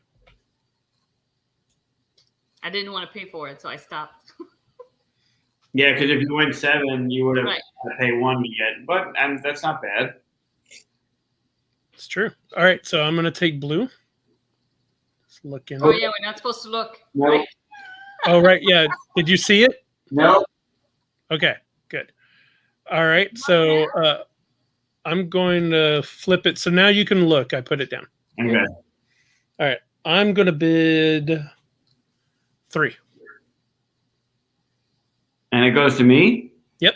I'm passing. Mike's not getting anything. No, not from you. I ain't. I'm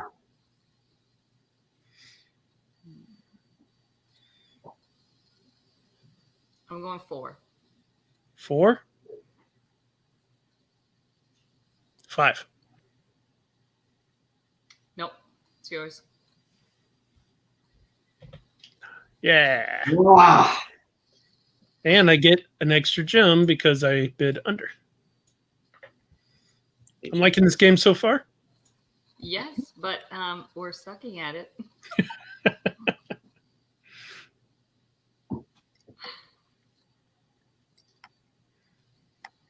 I am bidding 3.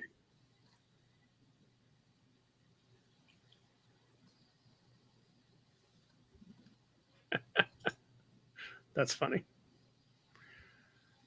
I'm passing. She doesn't trust you at all. Nope. Not 3? even a little bit. I'm going to bid 5. Ooh. Okay. I'll pass. Oh, that's not good at all. Nope. Well, at least I've got something. Sure, yeah. Right now, you still have 0 points. So. All right, thanks for pointing that out. All right, but I lost 2 because I bid 5.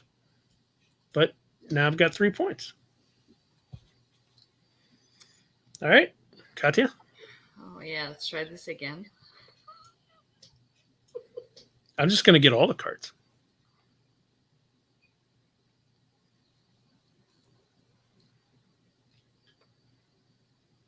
Oh, I forgot. We're only not looking on your turn. Okay. Right. I'll go with 2. 3.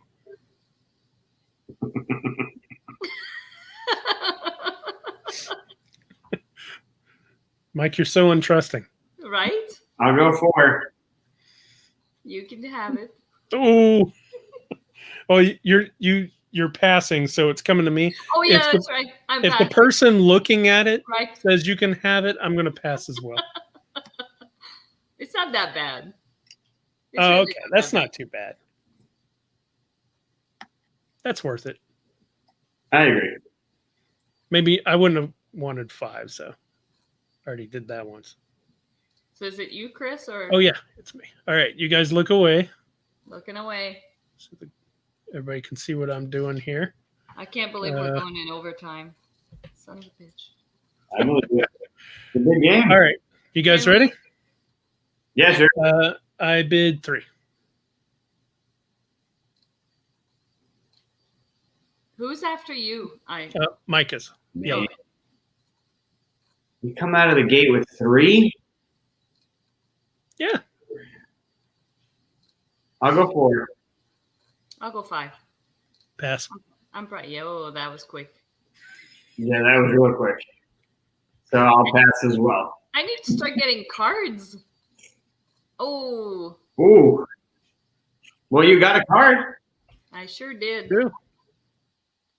Hold on. So that'll cost you 3. Yeah, I'm noticing that. Jerk. That should be the subtitle of this game. Jerk. Yeah. Mike? My turn. Yep. Is this also green? Yep. Wow. 2. Ugh. We already know the 2's out. Oh, is it? Oh, yeah. What's the ratio in this? It's 1, 2, 3, 4, 5, 6, and 1 card of each color has been taken out randomly. And Oh, okay. 2 cards of white have been taken out. Okay. I wasn't even thinking about that. Okay. Why isn't there a red over here? There should be. Oh, Yeah, there. there it is. There it is. What did you say? 2? I'm going to start it with 2. I'll go 3.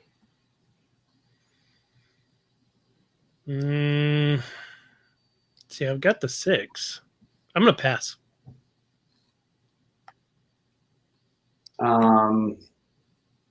Yeah, I'll pass as well. Mhm. Uh, Is that the one? Somebody flipped that.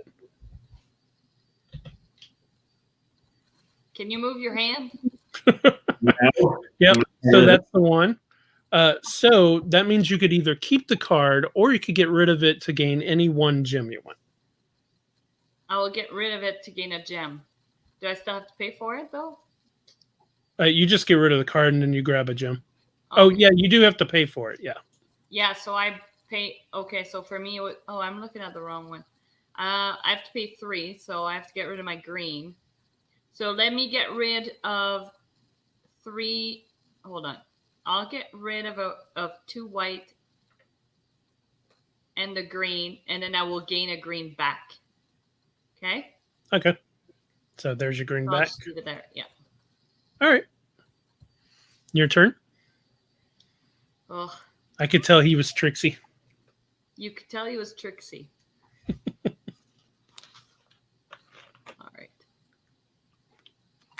Oh, wait. I need to click. I got Mike figured out. You think so, eh?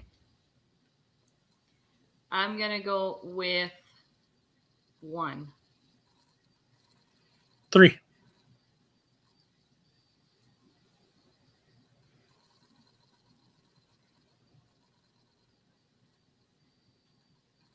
Mike? Yeah. I'm thinking there's only one red card out. We don't know what it is. There's one red card face up. We know what it is. I'll go 4. I'll go 5.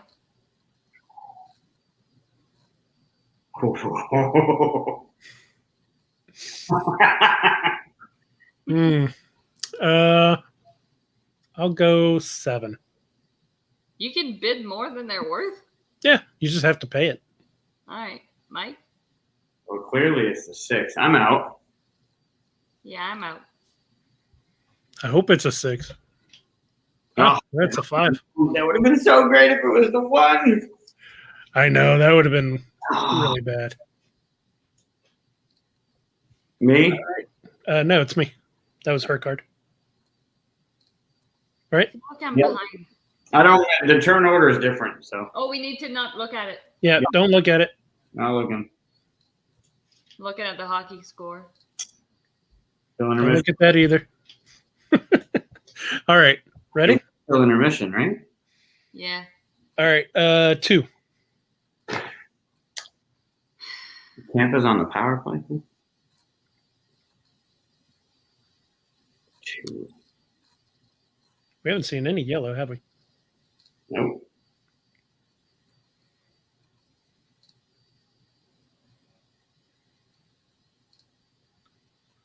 You need some cards, Mike. Shush. 3.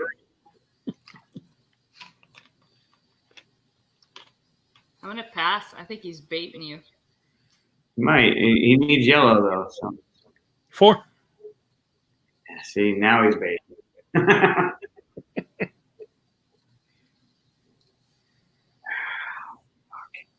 5. 6. No, take it. So it's a 6. That's a 5. Still giving me points. Still, yeah, still worth losing. That's what I'm noticing here. Just because you know how to play the game. Yeah. It's true. I've played this quite a bit. My turn, yeah. Yep.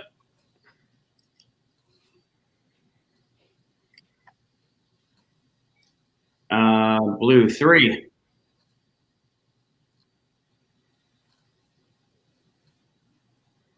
Gonna go with 5. Ooh.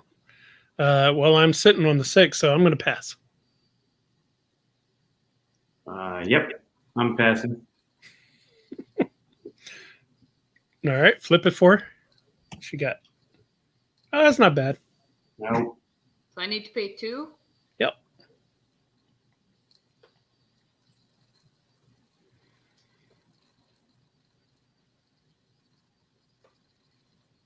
You could have went with 7. Could have. That's That's, just that's probably not a good one. Yeah. Who does that? Is it my turn? Yep.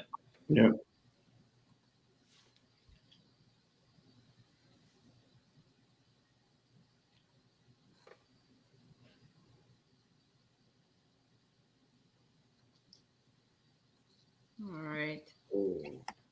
I'm gonna go with. Uh-huh. That's funny. Oh, that is funny. I'm gonna go with. I'm gonna go with 2. Oh man. Wait. So it could be the 5. Could be the 1. I'll go 3. I'll go 4. I'll pass. I'll pass. Did you get him again? It's on you, Chris.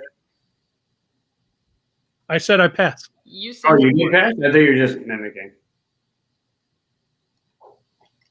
Woo. Oh wow. So I get a blue. Yeah, you underbid. Yeah, I actually forgot what the value was when I passed. You can look at it again if you want. I should have know, said but then that. it's like I gotta. Yeah, it went around when he said 4. I was like, was it a 4 or a 3? And it turns out it was a 5. It's not a memory game. Oh, but the 4's over there. See, I didn't even. Yeah, the 4's already in my hand. Yeah, so, but I really thought it was a 3. Yeah, well. Oh We well. already know that Chris is winning, anyways. Yeah. So far. Things could go bad quick. Whose turn was it? That was That was Scotty. Okay. So look away from the screen. Yep. Score check. Still. Man, I swear. Okay.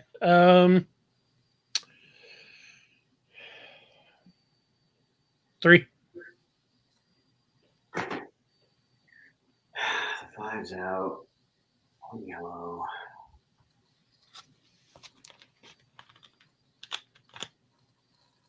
No, I'm passing. Don't you need cards? You shut up. Not baiting me into getting that 1 yellow. Ain't happening. What did you say, Chris? You said 3? 3. I'll go 4. 5. I'll go 6. 7. Damn it.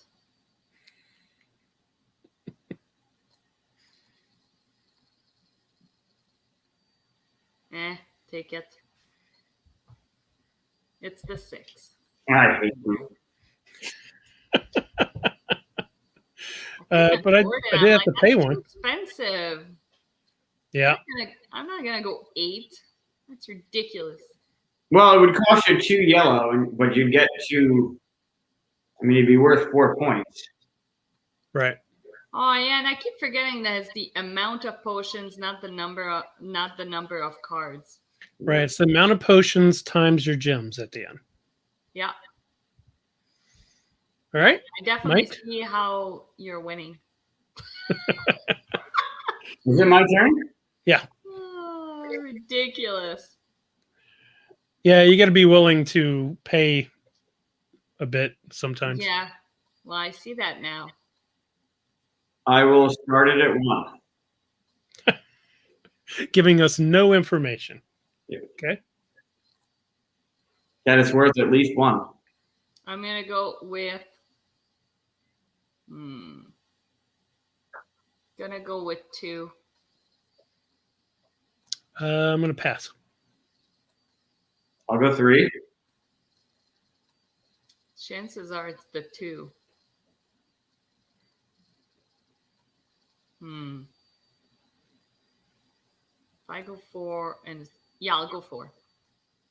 I'll pass. Yeah, I knew it. What'd you do to her? It's probably a 2. It's the 1. It's the 1. Ugh. Now so yeah, you get to pay 3. And do you want to keep that one, or do you want to turn it in for another gem? I'll pay the 3 red. And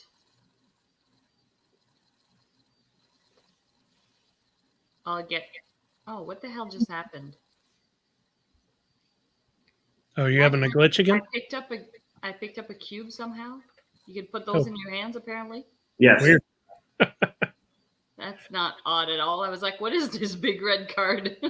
It's a cube. Oh, it went in your hand. Yeah, That's it went in weird. my hand. I'm gonna get rid of that card. Wait. All right. No, but then it would. Yeah, it still becomes a red. That's the problem. Yeah, You can make this gem any color you want. Yeah, the gem, but not the card. So Right. yeah, I'm gonna make the gem a green one and get rid of that card. All right.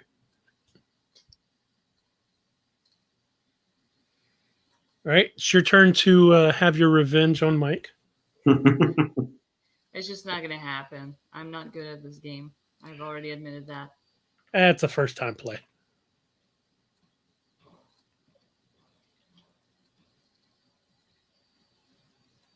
All right, this is white.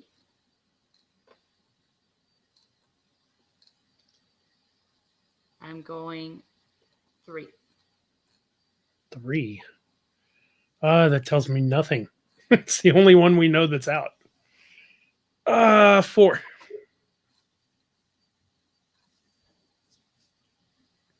I don't like it. You got extra gems there, Mike. Come on. You need cards. Yes. It's the one. I'll go 5. Fuck it. I'm gonna.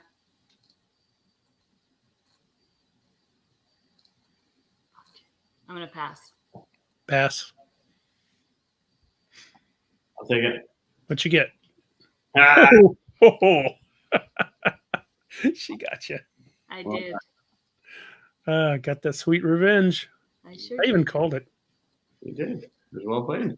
You gonna keep it and switch it out, or switch it out for another one? I'm getting rid of that. Making a blue. Yeah. Sense. All right. Yep. Don't look at the screen. Now looking to the score. They just started. No looking at scores. All right. Overtime. Oh, let's see. We've only seen one of. Oh no, we've seen 2 of these. I'll go with 2.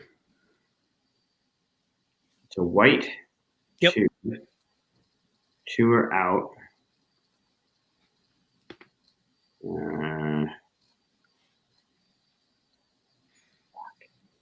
I'll go 4. Ooh. Pass.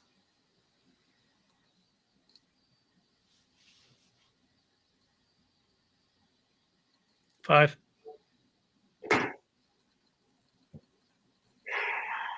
can't just pass, can you? Can't just give you stuff.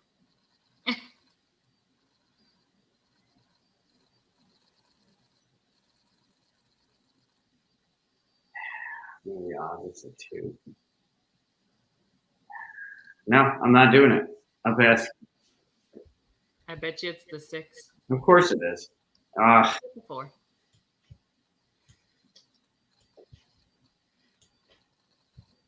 It's worth it to me. Didn't change my score any, but it kept it from you. So Right. my turn. yep. We got 10 cards left.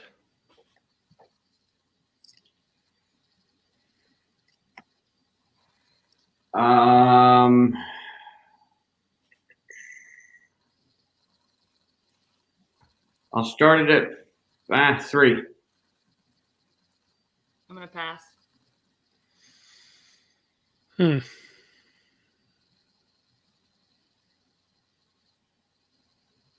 4. 5.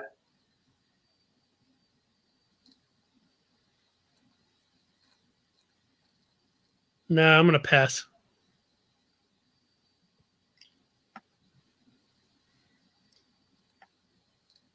Still pretty good for you. I'm okay with it. All right.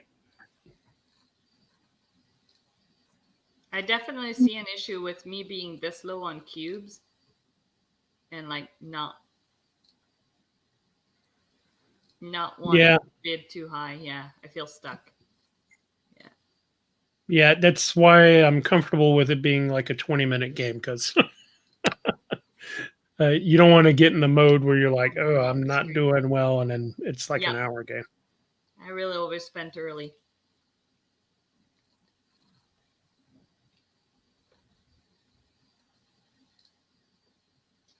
Yellow. I'm gonna go with 1. 2.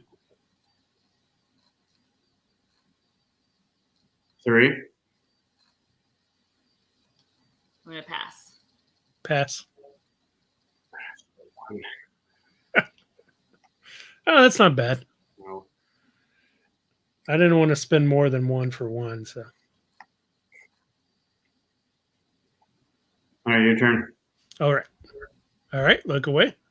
Yep. Score check. Yeah.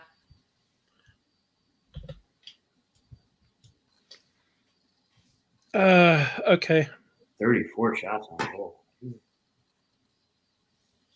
5. What?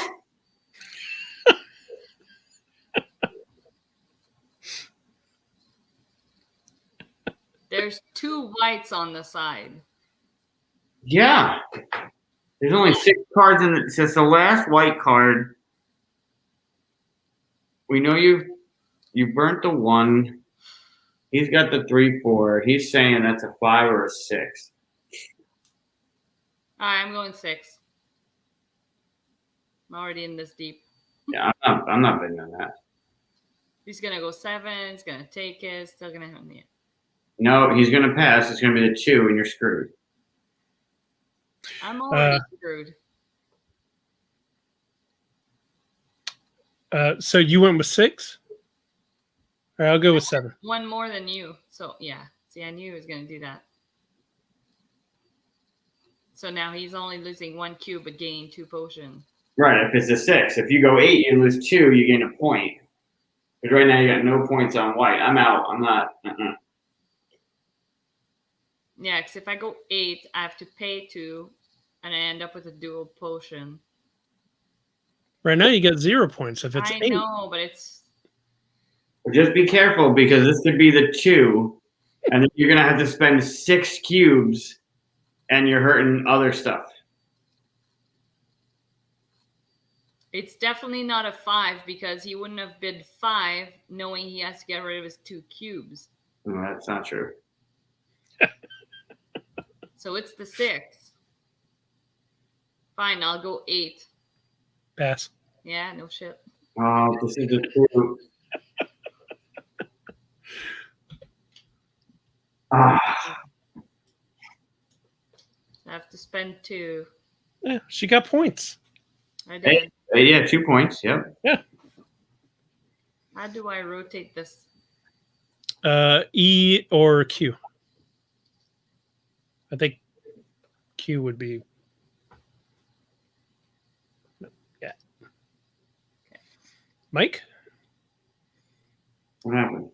Man, I had gotten like all the 5s and 6s every time I draw. We just won the game. Ah, I got God. really excited. Wow. We're still alive. See you, what, Thursday now? I don't know. What day's today? Monday. So maybe Wednesday? I don't know. Yep. Yeah, you get low on gems, you could get stuck in Yeah. bad situations. My go? Yep. On a green. All right, what's out there? 2, 6, cards tossed. This is the 1, yeah? All right.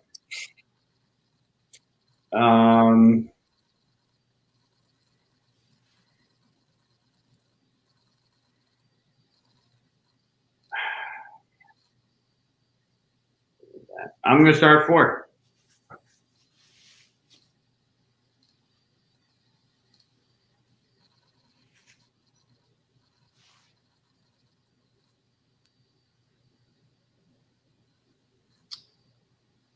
Oh.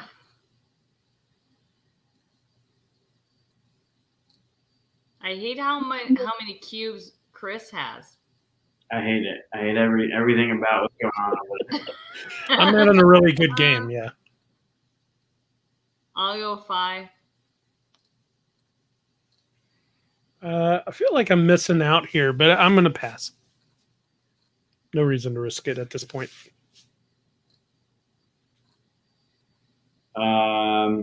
Yeah, I'm out. All right. How much do I owe? So I owe 1. Mm-hmm. Oh, not bad. Eh.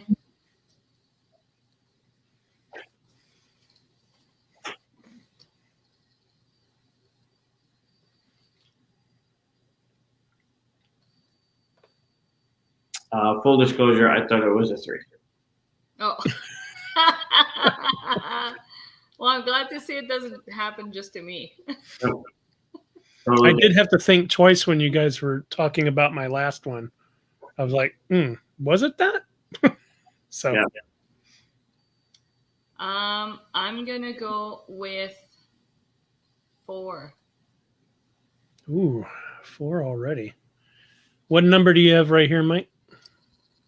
It's none of your business. Yeah, there's no hidden information. There is a 4 already. All right. So I'm gonna go out. A pass.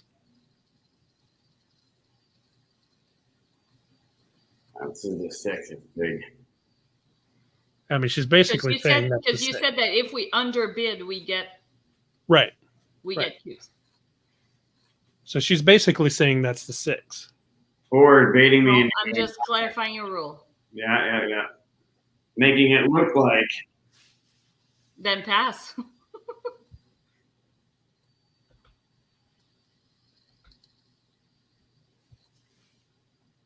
All right, I'll dance. I'll go 5. Yeah, now I pass. Because it's the same. Yeah. Oh. Oh. All right, well, now I know how you play. So now I can strategize. Oh, she wrecked your reds. Yeah, it's no good. Oof. Very bad. All right, so I got to get rid of 3. So 1, 2, 3. Yeah. Why not get rid of the whites? You're not using those. You see a green's coming up. You might be able to score that one. I'm just trying to help. Yeah, sure.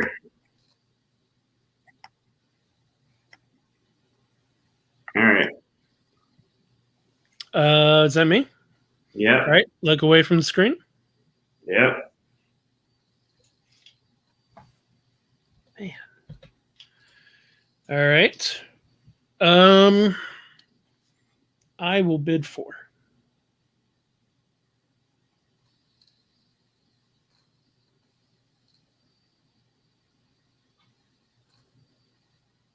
$5.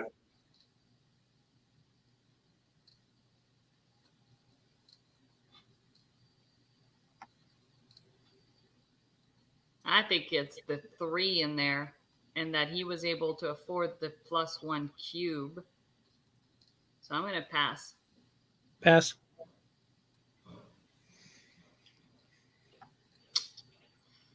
Yeah, he still got points. I just didn't want to pay 2 for 1.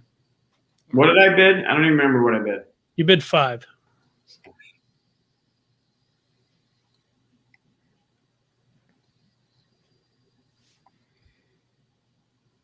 Only 4 cards left. Whose turn is it? It's yours. Oh, God.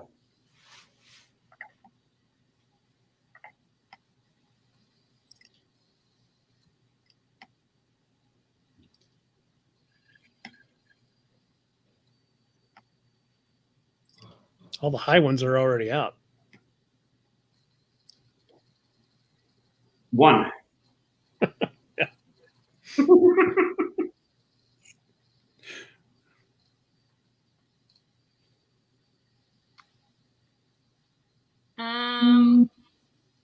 Oh man.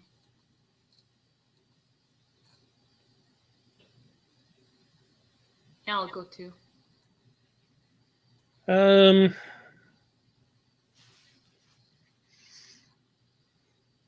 pass. I'll go 3. You can have it. Get that one for free, don't you, Mike? Yep. I didn't know if it was the 1 or 3. I couldn't remember if we'd played the 1 already. That's a good scoring pile there. Yeah, I'm okay with it. Picking up for the red that just got trashed by you. Thanks. You're welcome. All right, Katya, these are our last cards. Oh, I'm constantly going on the wrong laptop, by the way, because I have 2. Yeah, these might all be yellow.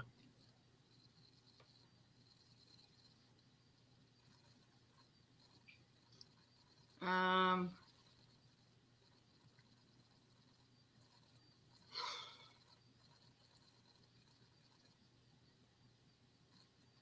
one. Man, that tells me nothing.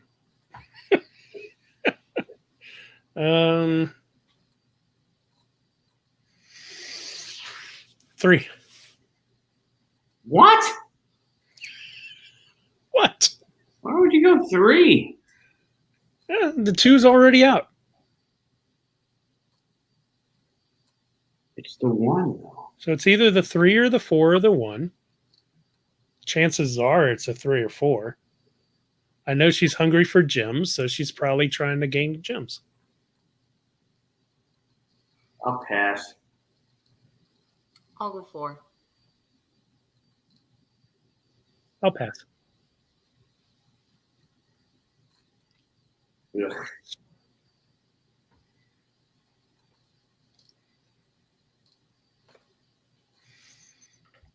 All right. Look away from the screen, please.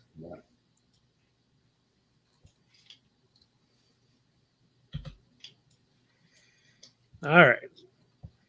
So we all know this is either the 1 or 3. So naturally, I will bid 2. Of course you would.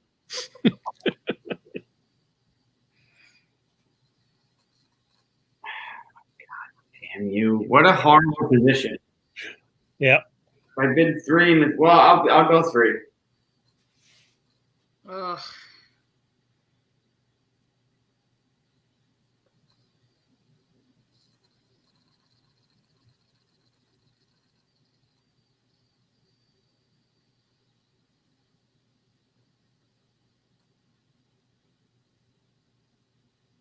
You went 4.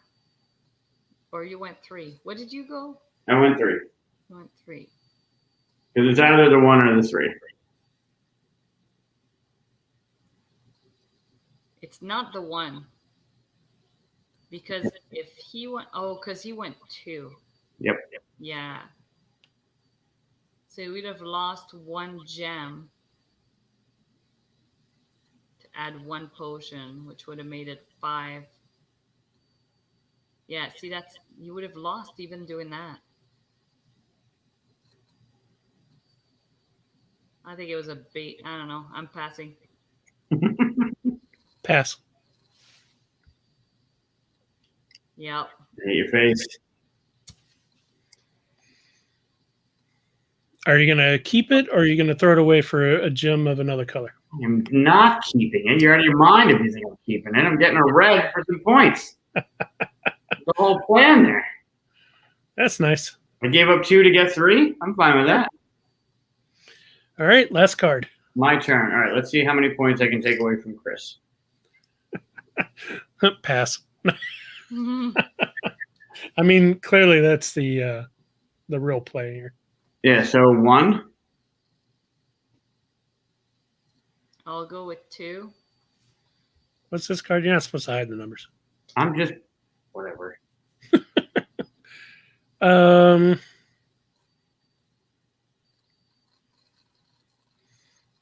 Yeah, it doesn't really benefit me to play, so I'm going to pass. You know what card that is with this covered up. That's true. Thank you. Your pass. So what's the bid at? I lost it. 2. To you, right? Mm-hmm. And I passed.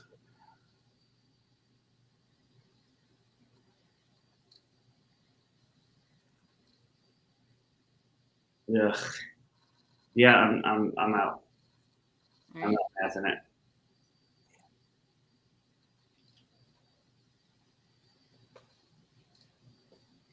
I'm going to pay the 1. And I'm going to take a white cube instead of keeping that card.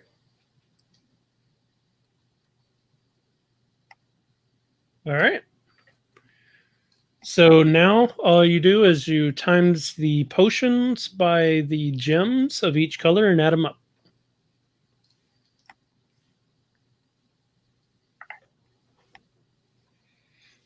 Obviously, first games, Learning strategies to learn and stuff, but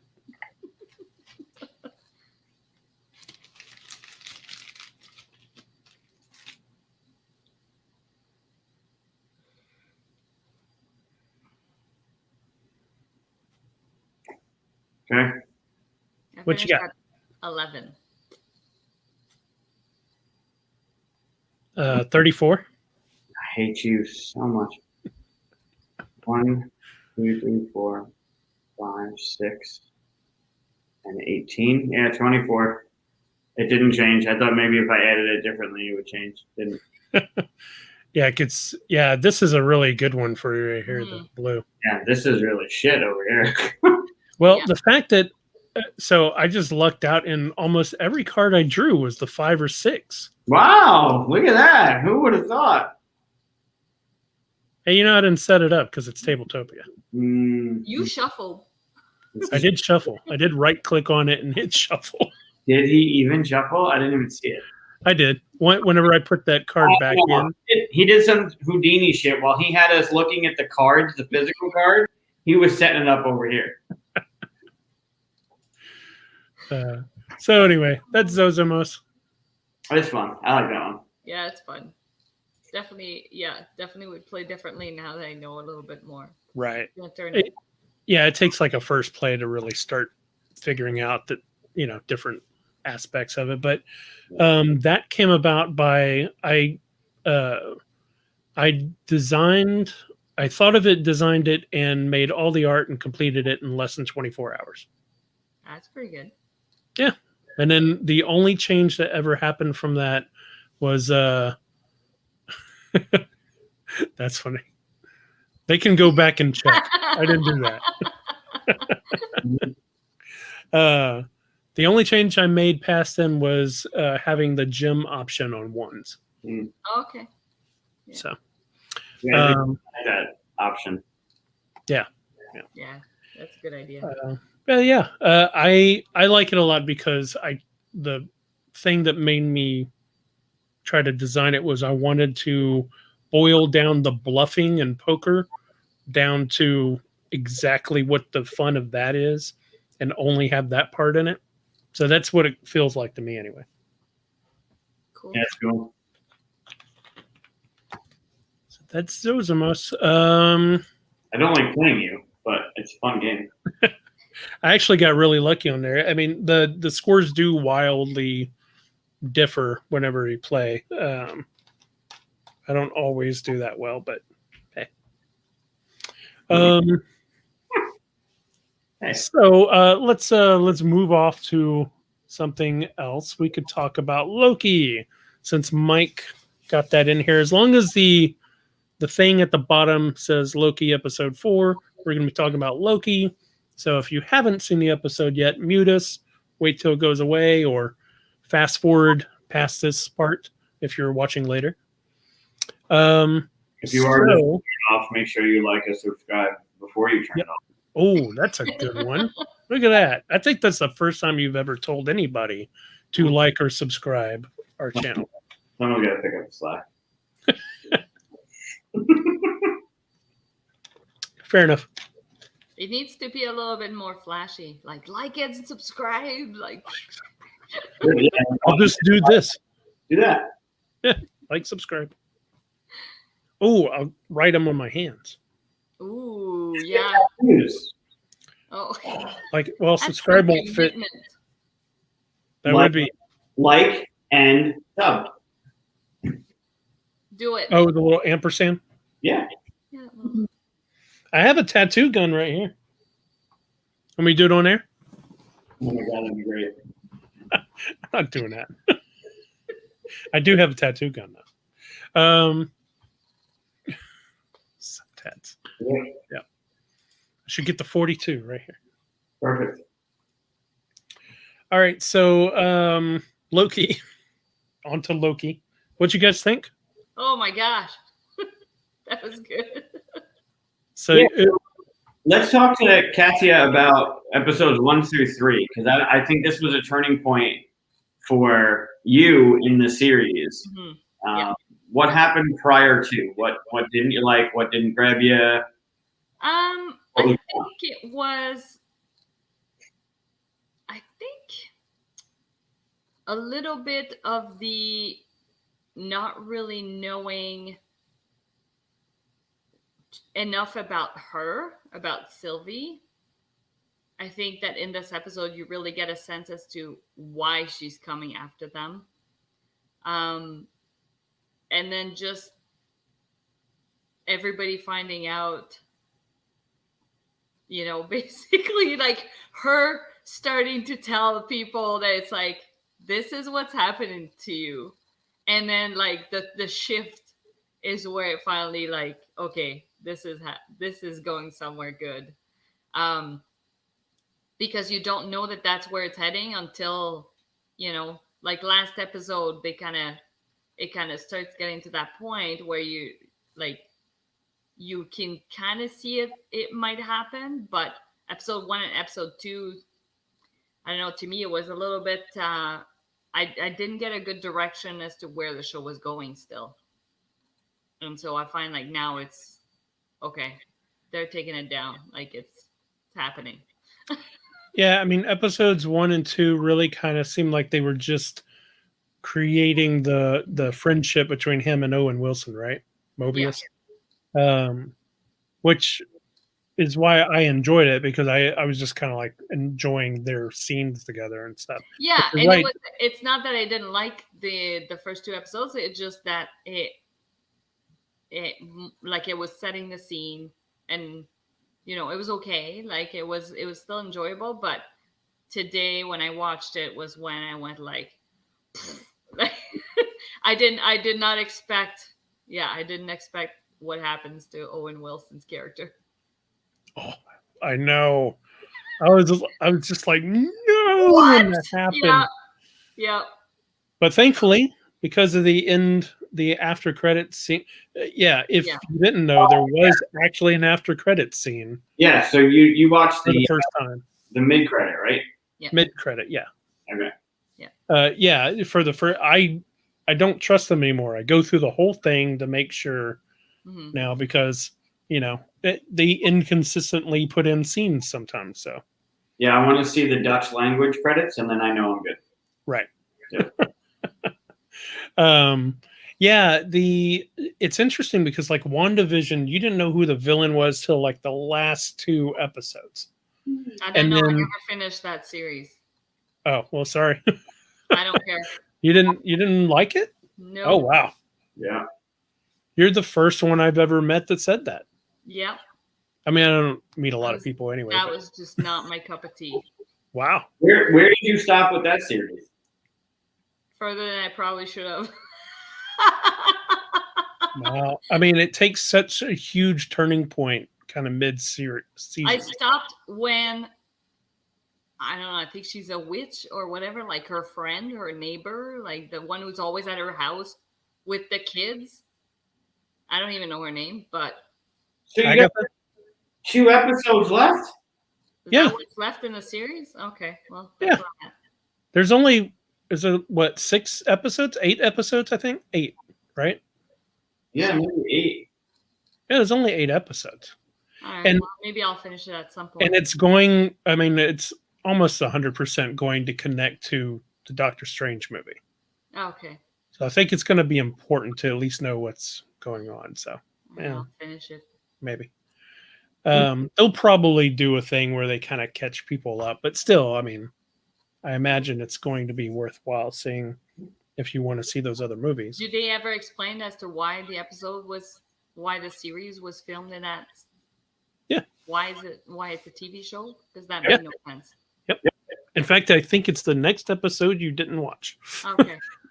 Why they I explain. wish they did that in episode 2, because like that's what lost me. I was like, I don't give a crap about the sitcom.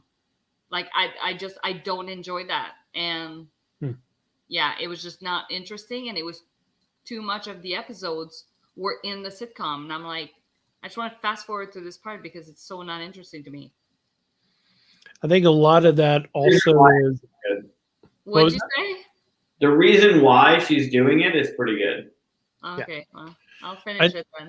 If you say I think so. as a viewer, I watched those old episodes. Like as a kid, I watched reruns of those really old ones, like Patty Duke's show and Donna Reed and all that stuff. So even the 50s one was fun to watch. Yeah, see, and then, I didn't grow up with any of that. Like that's the thing. Yeah. I never watched like sitcoms. You know, that was just not really a thing for us. So I could see why that would be a turnoff to try to watch that kind of thing now and not have the nostalgia that they're playing off of. Because even like the intros and the music and stuff was based off of popular shows, right? And the fact that they would go into commercials too, I was like, God, that is so annoying. Stop it. But there was hidden stuff in those commercials.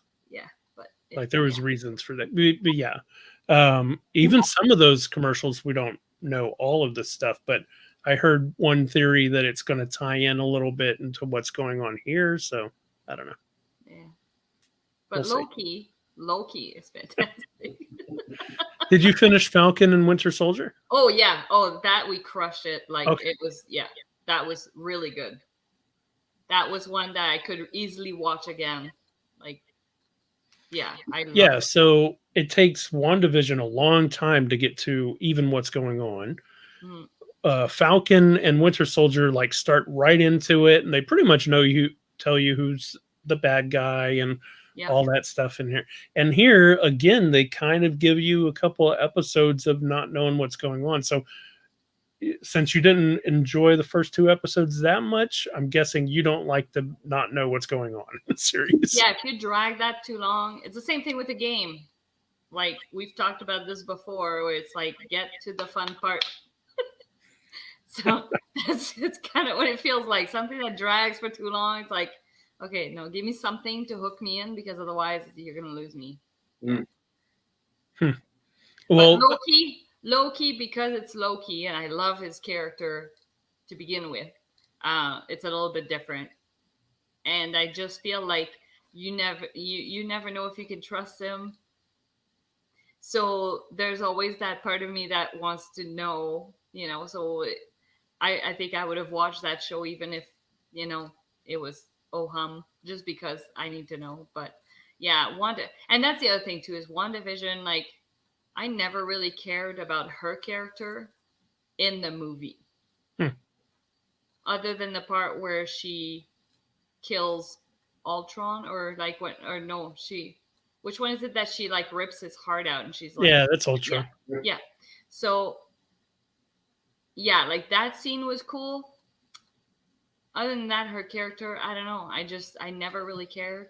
So maybe that's why I didn't really care for WandaVision. She's probably arguably one of the strongest in the MCU.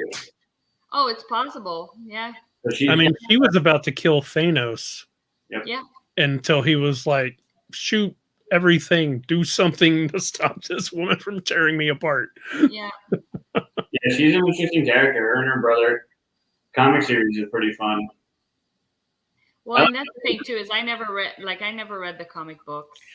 So to me, it's like I'm going just off the movies. So I mean, she's really so different from it because she's not a mutant, you know, she's not Magneto's daughter. I mean, they tied in a lot of stuff that's the same, but it really feels kind of like a different character to me than the comics anyway. So, but yeah, so back to Loki though. So you said I know Mike didn't like, or I don't mean didn't like, but you felt like it was a down point in episode 3, right? Correct. How'd you feel about episode 3, Katia? Yeah, I could see how the episode 3 was a little bit. Part of me was disappointed, I guess, that the whole episode they're like in a doom situation On that train and the planet that's Yeah. like broken apart.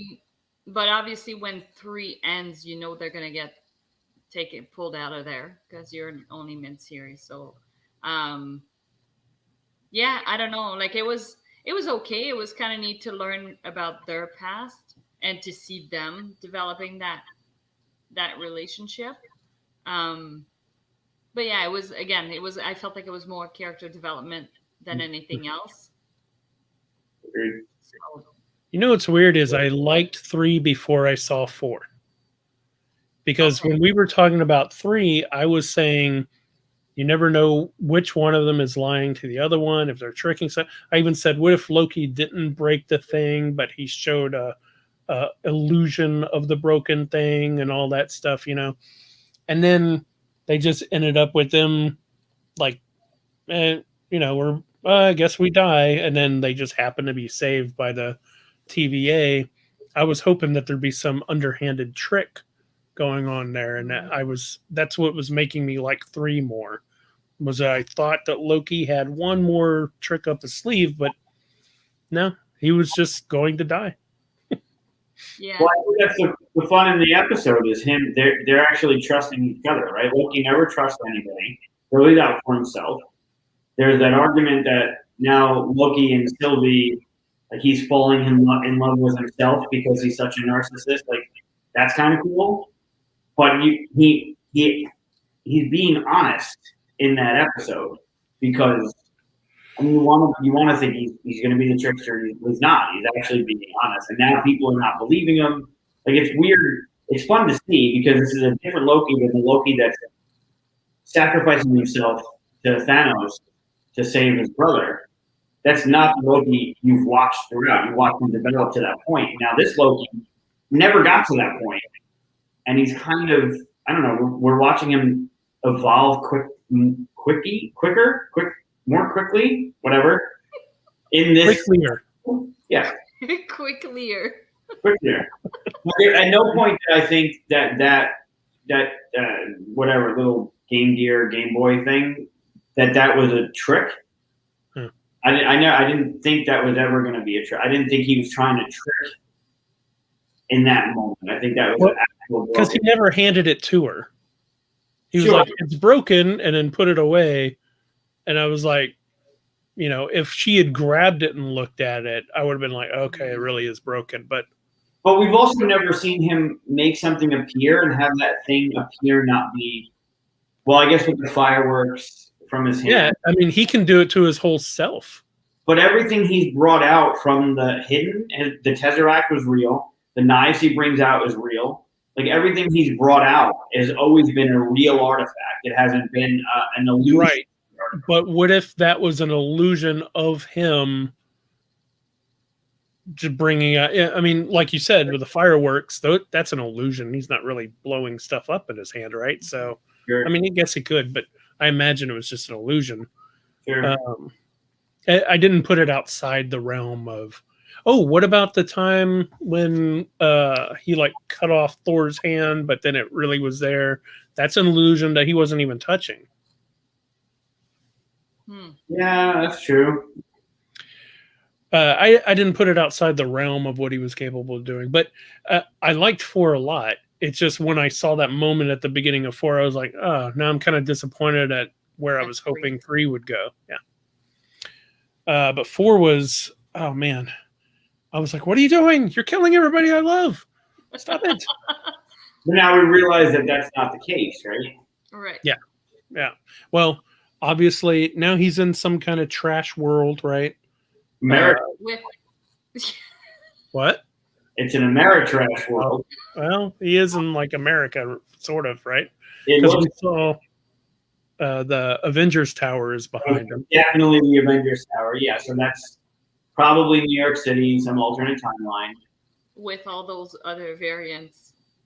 Yeah, which was weird. Like I know Kid Loki, and I love the costume Loki. Like you're used to that green, kind of like the nod to Vision and Scarlet Witch when they did the Halloween episode. But what's with the crocodile, man? Is a crocodile Loki? If it's even a Loki, because he's holding a hammer. No, yeah, No, it looks like crocodile. the What? one looks like a Thor. Yeah. Yeah, right. And that's going to be like, I don't know. What if he got the hammer instead of Thor? Oh, Yeah, Soki? yeah, Soki. But there's a crocky. Kid Loki is holding a crocodile. Loki. Yeah, I saw that. What the hell?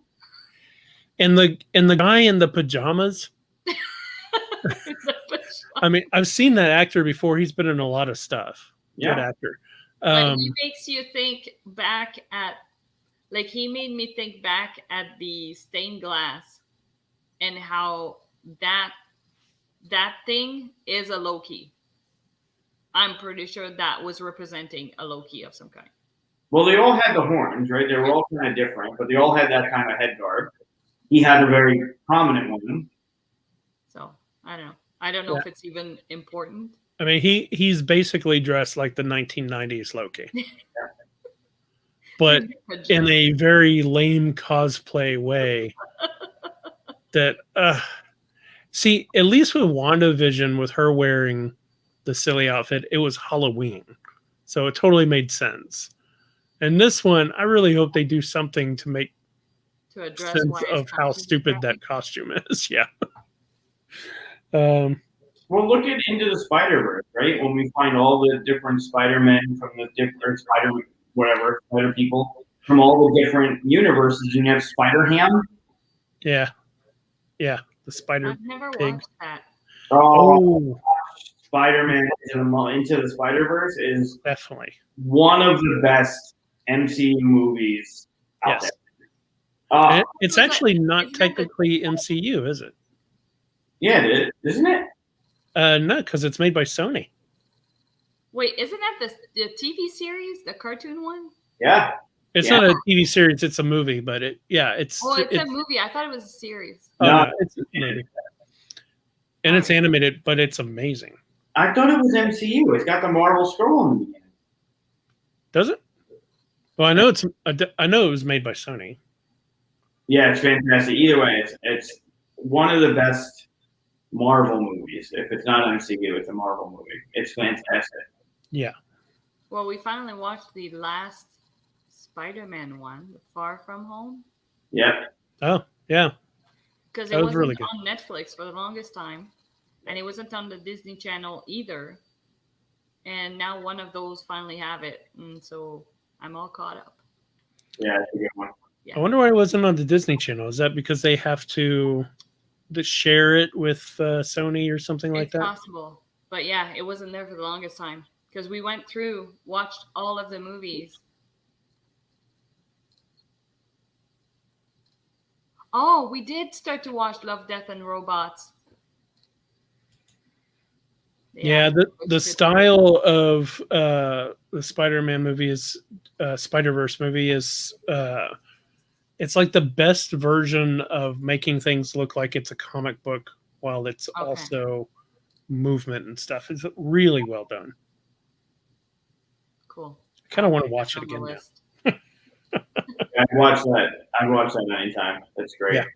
Soundtrack is great. Great soundtrack, yeah. The way they put everything together, it's really well done. Cool.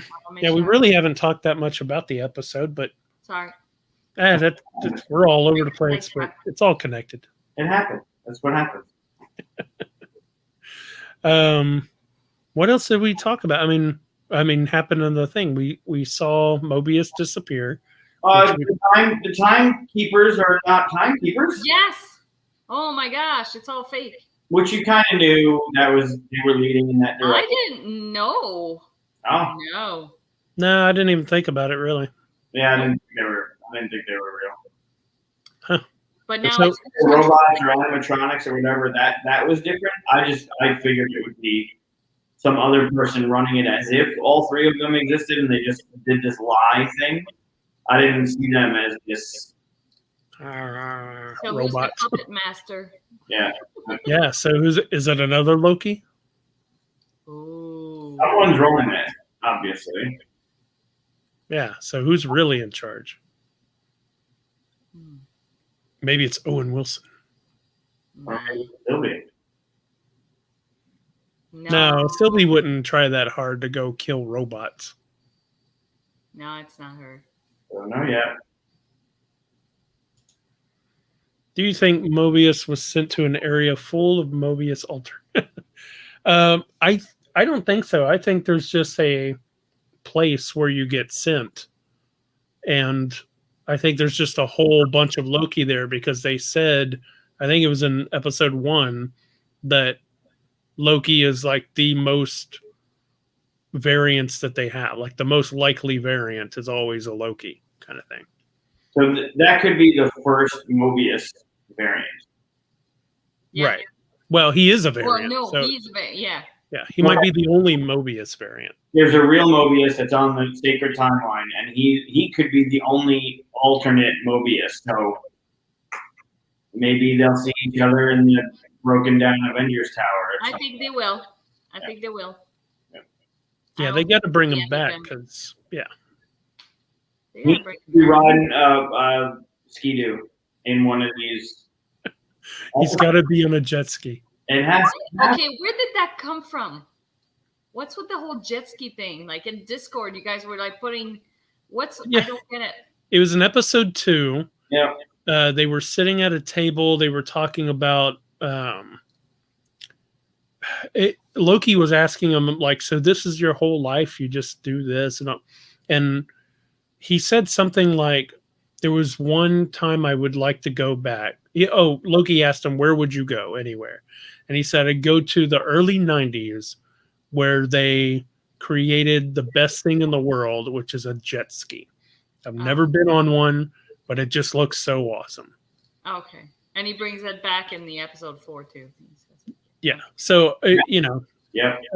It's I amazing want to see him on stuff that you guys get hung up on. Blows my mind. Oh, that's funny.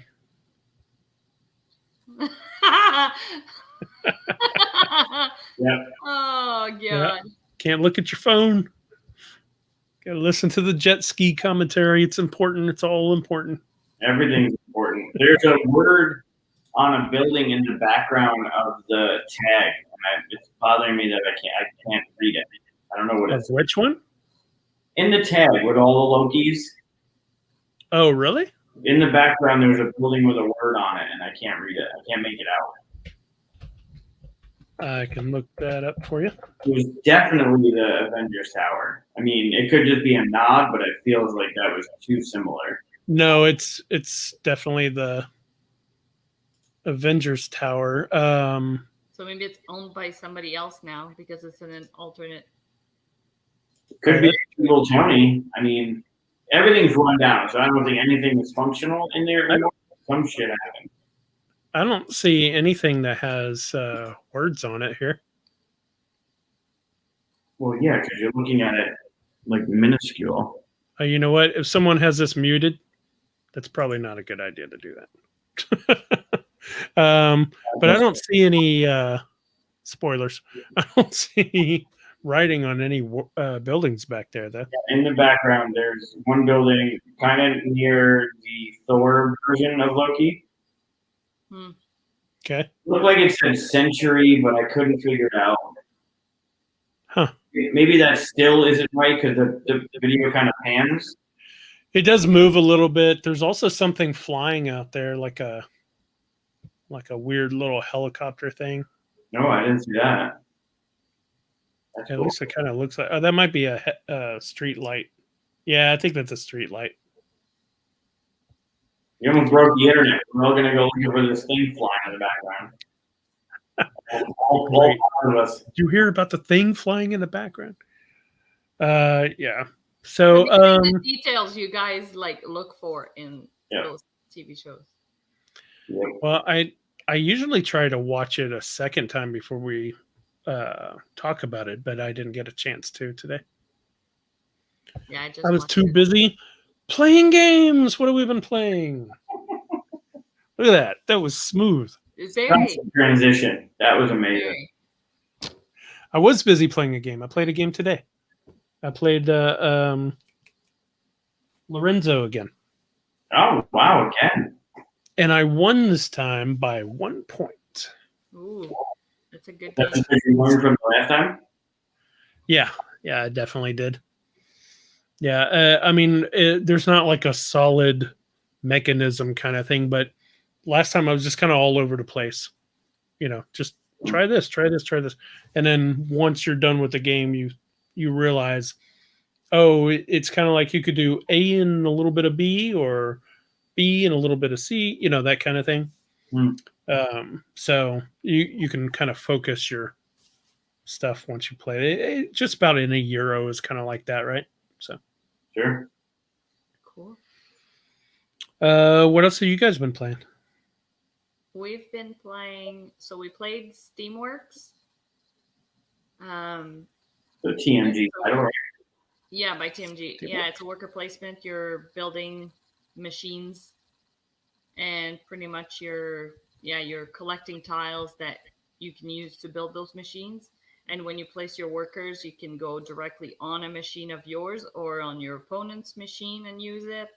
So if you build something super awesome and your opponent is the starting player, they might go there right away, so you don't get to use it. So it's you kind of have to plan accordingly. It's kind of like in Everdell when I make a cool little card and someone comes and sticks their little person Yeah. on it. I'm like, get out of here.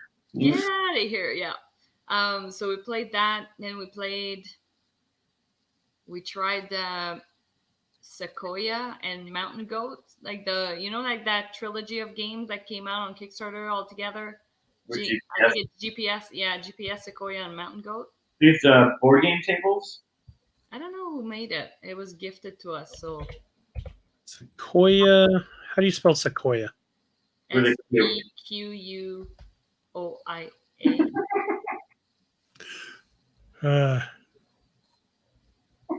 All right, so That one's really fun. So you have like 12 cards in a circle, and you roll dice.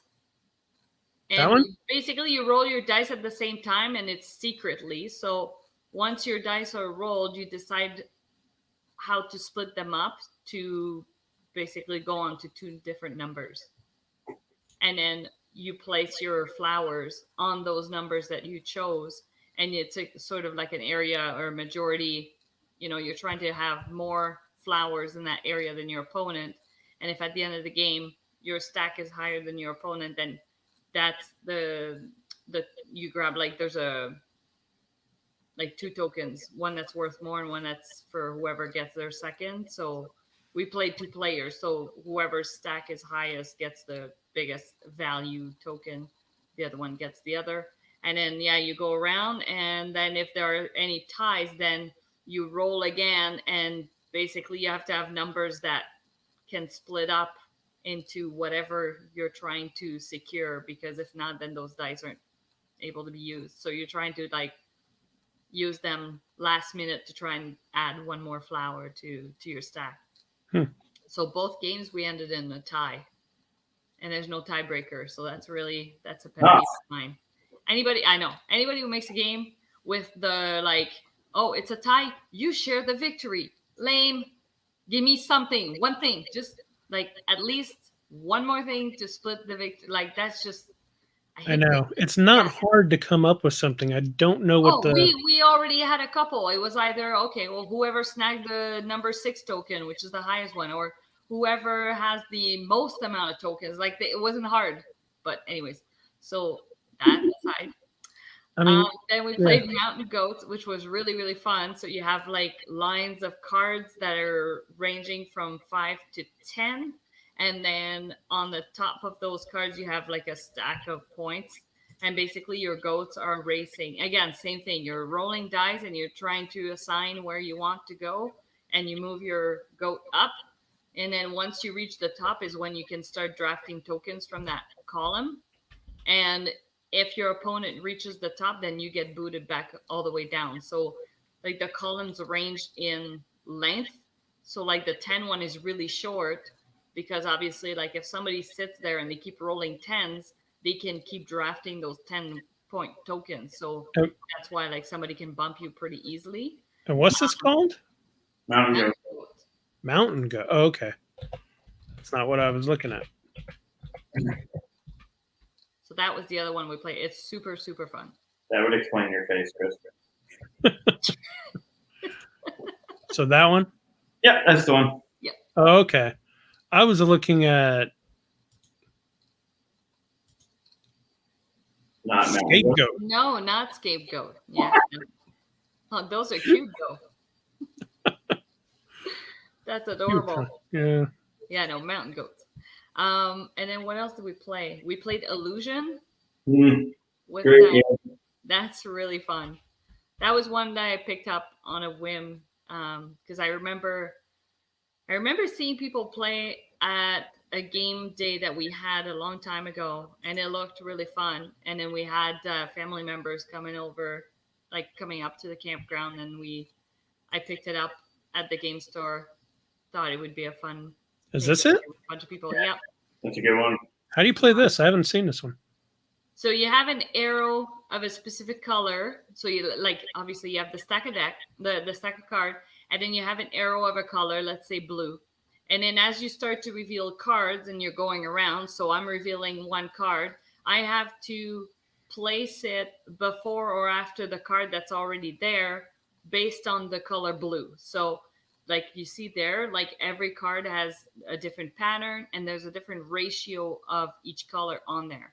So if this time, I have the arrow blue and there's already a card with a little bit of blue, I have to figure out, does this new card have more blue than the one that's already there? And then you place them in ascending order. So it has to go from the least to the most. So as the line gets longer, it gets harder to know for sure where the card is getting added.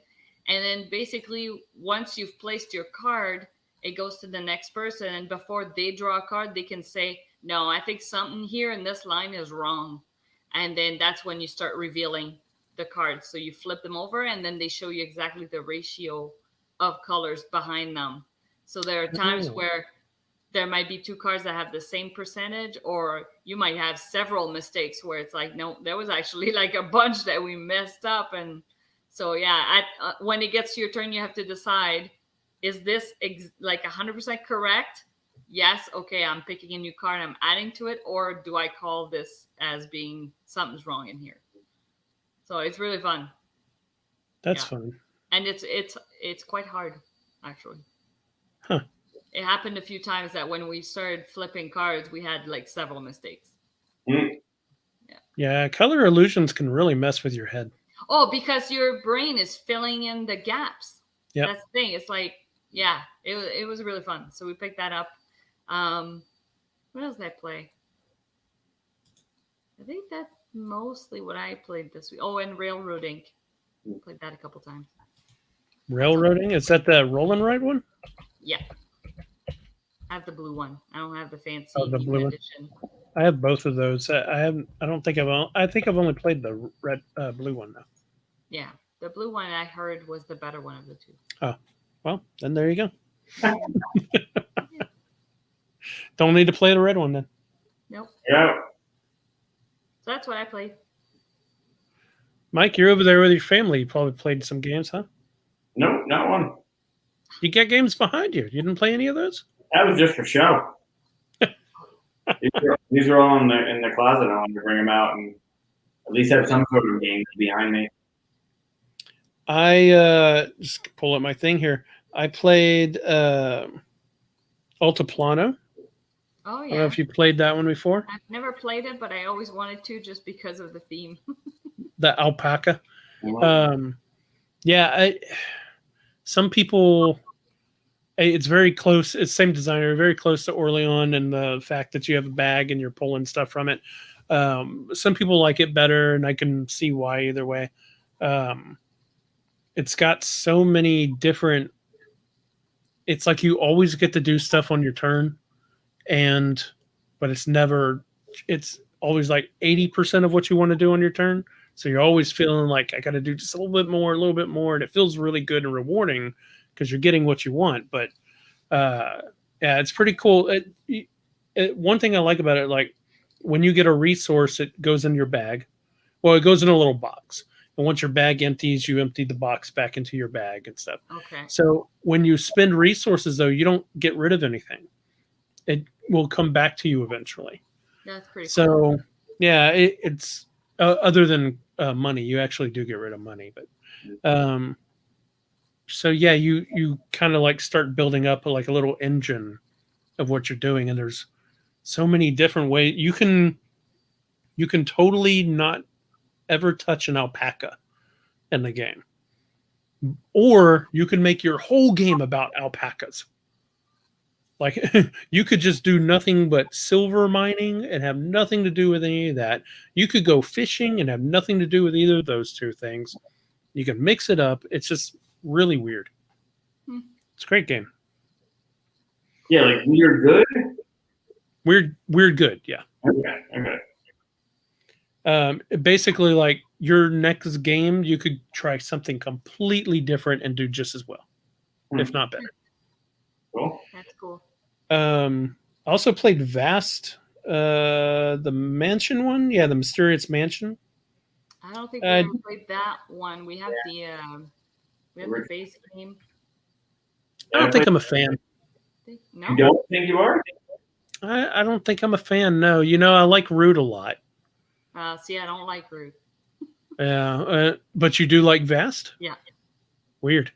Why is it weird? You don't like one. Right. That's what I'm saying. It's just weird that we're opposite. Yeah. Not you're weird. I'm normal. I don't mean it that way. Welcome to the show. Whatever. No, it's just ironic that it's the opposite. But I mean, I only played it once. I played it virtually, although it went pretty fast virtually. We played 5 players. The problem is that I had no idea what anybody else was doing. So I played my little part, and then I tried to pay attention, but you don't want somebody to like have to explain every little thing and why they're doing it and stuff. It might have also been like it was taught to me as a read your board and stuff, and now go. I was like, oh, so you're missing out on the caves trying to kill everybody, the knights trying to get the dragon, the goblins trying to get the knights. No. I mean, I got that. Like, I played the paladin, and this was the mansion one, so it's not the cave, the mansion kind of thing, but it's probably very similar, right? So I played the paladin, and they say you win if you kill the spider. Peter Vaughn played a spider, so I was like, okay, I just have to beat up on Peter. Awesome. I could do that all night, and I tried. So I knew what I had to do. I wasn't confused with that, but I had no idea. And I also knew that the skeletons win if they beat me. Okay. So I'm like, okay, stay away from skeletons, I guess, and go kill the spider. Problem is I didn't know how the skeletons work. So I didn't know how to stay away from them. And there were times where he's like, oh man, you're in a place where I can't get to you. I'm like, okay.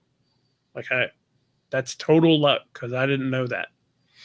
And then they would like come out of holes. I was like, oh, you could come out of holes. Okay. Like all of that was new. There was no strategy involved in evading them. I just lucked out. Right. And then I didn't know how Peter Spider would win. He was running around doing stuff, but I didn't care what he was doing. I just wanted to go hit him. That's it. I don't and like then, you. No. Yeah, and then the mansion was like moving rooms around, so I knew by the time it got to my turn, I wasn't going to be able to plan anything.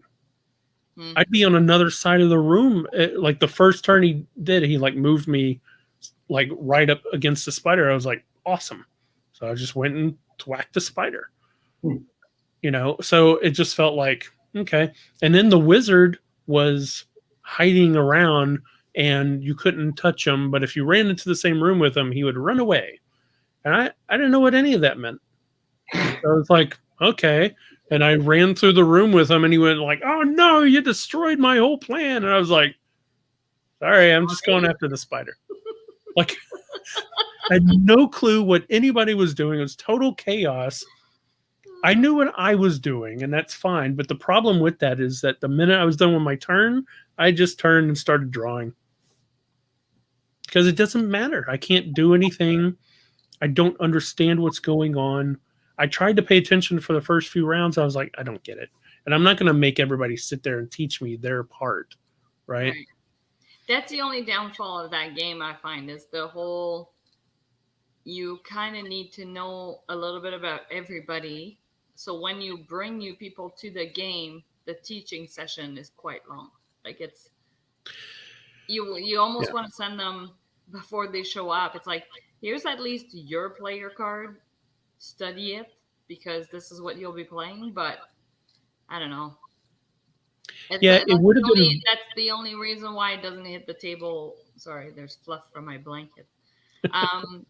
It's why it doesn't hit the table as often as we would like, just because the teaching kind of but Root is has the same problem. Yeah, Root has the same problem with teaching. Definitely agree with that. The only difference is that I feel like you at least know what the other group is somewhat doing. I mean, you don't need to know all the little stuff. They all have different abilities, though, that you discover throughout the game. So it's like, oh, didn't realize your guy could do that. And it's like, geez, that's powerful. And I don't know. Yeah, in a way, though, like Root, if you're left alone, you can just do your stuff and win points and win. And not even mess with other people for the most part. So really what's going on is everybody's kind of doing their thing, but part of your thing kind of messes with other people, but almost indirectly sometimes. Unless you're talking about the cats and birds. They fight each other directly. But with this one, like, all I cared about was the spider. Go thwack the spider. That's all I needed to do. And that's all it felt to me was wait, 10 minutes to get to my turn. And with 5 people getting around to my turn, it was fast, especially for virtual. But, it just didn't really feel like I was able to strategize or, create any kind of plan. Because by the time it came to my turn, like I said, I'd be in another room or something because of the mansion. So had you known the other abilities of the other characters, do you think your outlook on the game would change? Yeah, because I would have at least been able to go, if I go here, the skeletons will be able to move here and get me. And if and the spider can move this much. I didn't even know how far the spider could move. Yeah, it's a and problem. Sometimes he turned into like a bunch of spiders. And I was like, I don't know you can do that. Just all kinds of random stuff happening. And I'd be like, okay, I have this many cubes and I can do this to, I get to hit a spider. That's what every turn was like. So, and everybody else kind of seemed like they felt that way too. I don't want to speak for anybody, but everybody else was kind of saying like, I don't know how that person was doing their thing and stuff. Do you think that was more because it was digital than Well, I mean, like I said, the teaching might have been part of it. Like normally whenever you sit down at a table with Root, I will teach, this is how your thing works. Now, this is how your thing works. This is how your thing works. This is how my thing works. And I'll tell them. If you're paying attention, you get to hear how everybody's thing works, right? But they didn't do that in this game session. He just said, read your character board. That's how you work. Go. So I wasn't going to say, everybody pause. I'm going to go read everybody's thing and learn everybody's stuff before I play. And I was the first player too. So, I was like, okay, and just kind of dived in. Right. So bad first teach? What was that? Was it just a bad first teach? I don't want to say it was a bad first teach. It was almost a no teach. It was read your card, and that's how you play. And I was like, I have questions.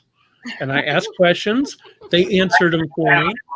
I need to have this immediately. Yeah. I asked questions. They answered them for me. Very helpful. And because I have a lot of knowledge of other games and stuff, I was able to pick it up pretty quick.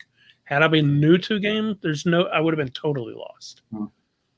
Had I not even played Root, I probably would have been a little more lost because I at least knew to go down the list in order, all that stuff. And there were times where, like, I said, okay, this says move and then do these things. So I'm guessing that I have to move first before I can do this. And the person teaching said, you could probably do it either way. And Peter was like, whoa, no, he can't do it either way because then he gets closer to me. That matters. Yeah, that's important. Yeah. I was like, I don't want to cheat my way over to the spider and thwack him. I want to earn every hit I get on Peter. So, it was that kind of teaching style where it's like, let's just learn a little bit and get into the game. And I understand people wanting to do that because you don't want to take forever, but I prefer to know the whole game before I play. Interesting. So I don't know how much of that is the game's fault versus just the teaching style's fault, but sure. I think it kind of goes with the hurdle on how I haven't played Root yet. It's just getting someone to be able to teach all of the roles. Great that I can do mine, but I want to know what the hell is going on at the table. So yeah. I play a Vast was that way. It's like, this is what the cave's doing. This is what they can do on their turn. This is what the knight is doing. This is what they can do on their turn. So I understood the cave is going to expand and contract.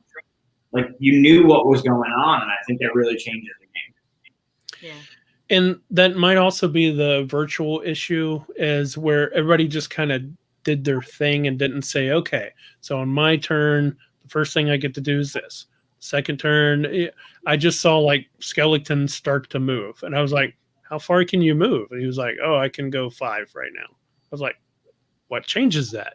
He was like, hold on, I'll tell you while I do my turn or after I do my turn. And then I didn't, So it was there.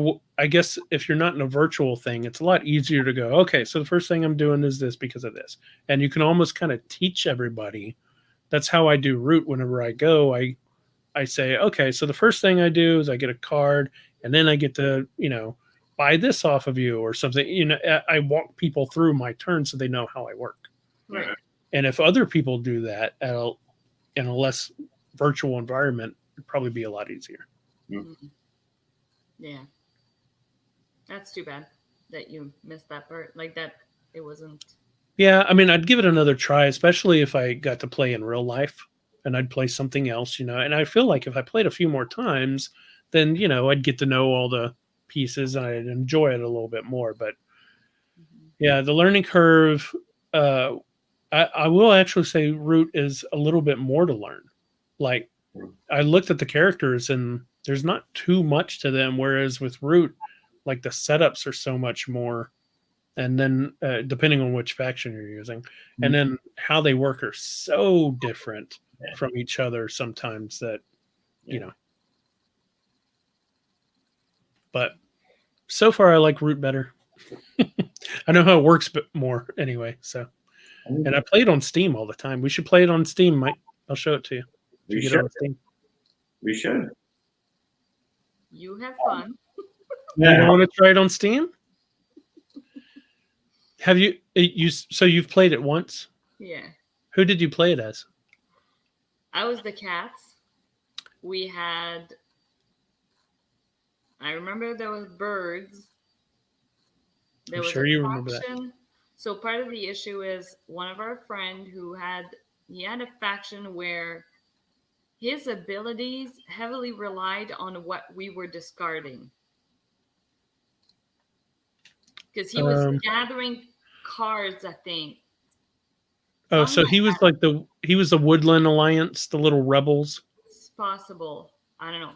But basically the whole game he was like, well, the amount of cards or like what I was able to get is garbage, so I can't do anything. And it was like he just got stuck, and so that was really frustrating for him. It was really frustrating to see that. I was like, man, that sucks. Or he might have been the Wanderer with the one that's able to like look through the deck and get cards that he can build. It was something to do with the cards that we were getting rid of. And so that part was sucky. Then I was the cat, and I got to a point where, is it when you flip your card or something, you go for a different strategy? Something Oh, like, right, the domination cards. yeah. So I was really close to that, and basically like one turn away from being able to win that way. But the problem is that I have to flip my card and basically announce that I'm going to be doing that. So then what happens after I take my turn? Everybody comes at me, and then it's like, ooh, and I basically lost everything I gained. So it was like, well, that's stupid. Well, you didn't have to flip the card though. No, you have to announce that that's what you're going for. But I mean, you don't have to win that way. No, I understand. But once you do that, then people are coming at you. So it was like, Yeah. forget it. This is stupid. Well, I mean, like, yeah, I was just like, I wish that you could go for that strategy without announcing it. well, so everybody's going for 30 points. First person to 30 points wins. But at any point, you can go, I got this card. Well, even if you don't say I have this card, if it's been discarded, it's available for anyone to grab. Yeah, I don't remember the specifics because it's been. So you can say, if I own both opposite corners at the end of my next turn, I win. Right. And so, yeah, you got to know that you're able to hold on to that for an entire round. Right. Yeah. Yeah, it's not happening. That's what I'm Well, saying. if you can't do it, then just don't claim it and try to get the 30 points. I was way closer to being able to hold those places. That's the thing. It's like I pretty much had that, but because you have to say, oh, by the way, on my next turn, I'm winning this with this strategy, then yeah, of course everybody's coming at you with, yeah, it was, I just thought that was a stupid thing. I'm like, I should have never done that. Like, I'm going to guess that. Yeah, it was like, by the time it got back to me, I had lost so much that I was like, now I can't win either way. But you were one turn away from winning. Yeah, I was. Was is the key word. Yeah, so I thought that was kind of, anyways. Have you ever played Inish? I have not. I don't think you'd like it. It's one of these games where you have to have, there's like 5 different ways to win. And at any point, someone could be right at the verge of having that, but you got to hold it for a round or something. Everybody will know that you're right on it. So people will fight to get you off of that. And then the next, because of that, this person is now set up to win. And then you have to fight. And it's just a constant battle back and forth, knocking each other off of King of the Hill kind of thing. It's not, yeah, those aren't my jam. Well, now you know to avoid it. Yep. Okay, so we've officially passed the 3-hour mark.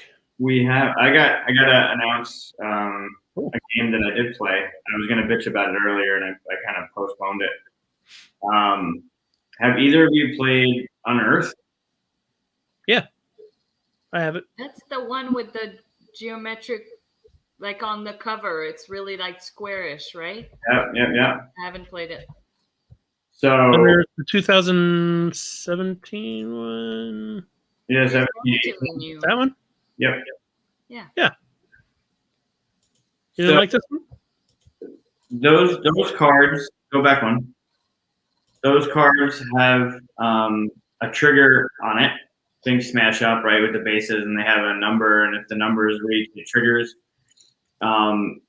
You as the characters in the game have a set of dice of your color, and there are D6s. You have a D10 and a D4, and on your turn, you decide which one you want to roll. You pick one of those locations that you're going to roll at, and then you roll your die and place it there. And once that number is triggered, whoever has the highest die there gets the card as part of a set collection point thing. If you have a 6 on a D6, but somebody has a 6 on a D10, technically the 6 on the D10 wins because it's a higher die. Okay, fine. It's a dice rolling game, right? And there are some cards that like you have to play to add or minus a point from a die roll, either that's already on a location or your next roll or whatever. But going back to dice rolling and how I suck at it, it seems like it's something super simple, but it's not.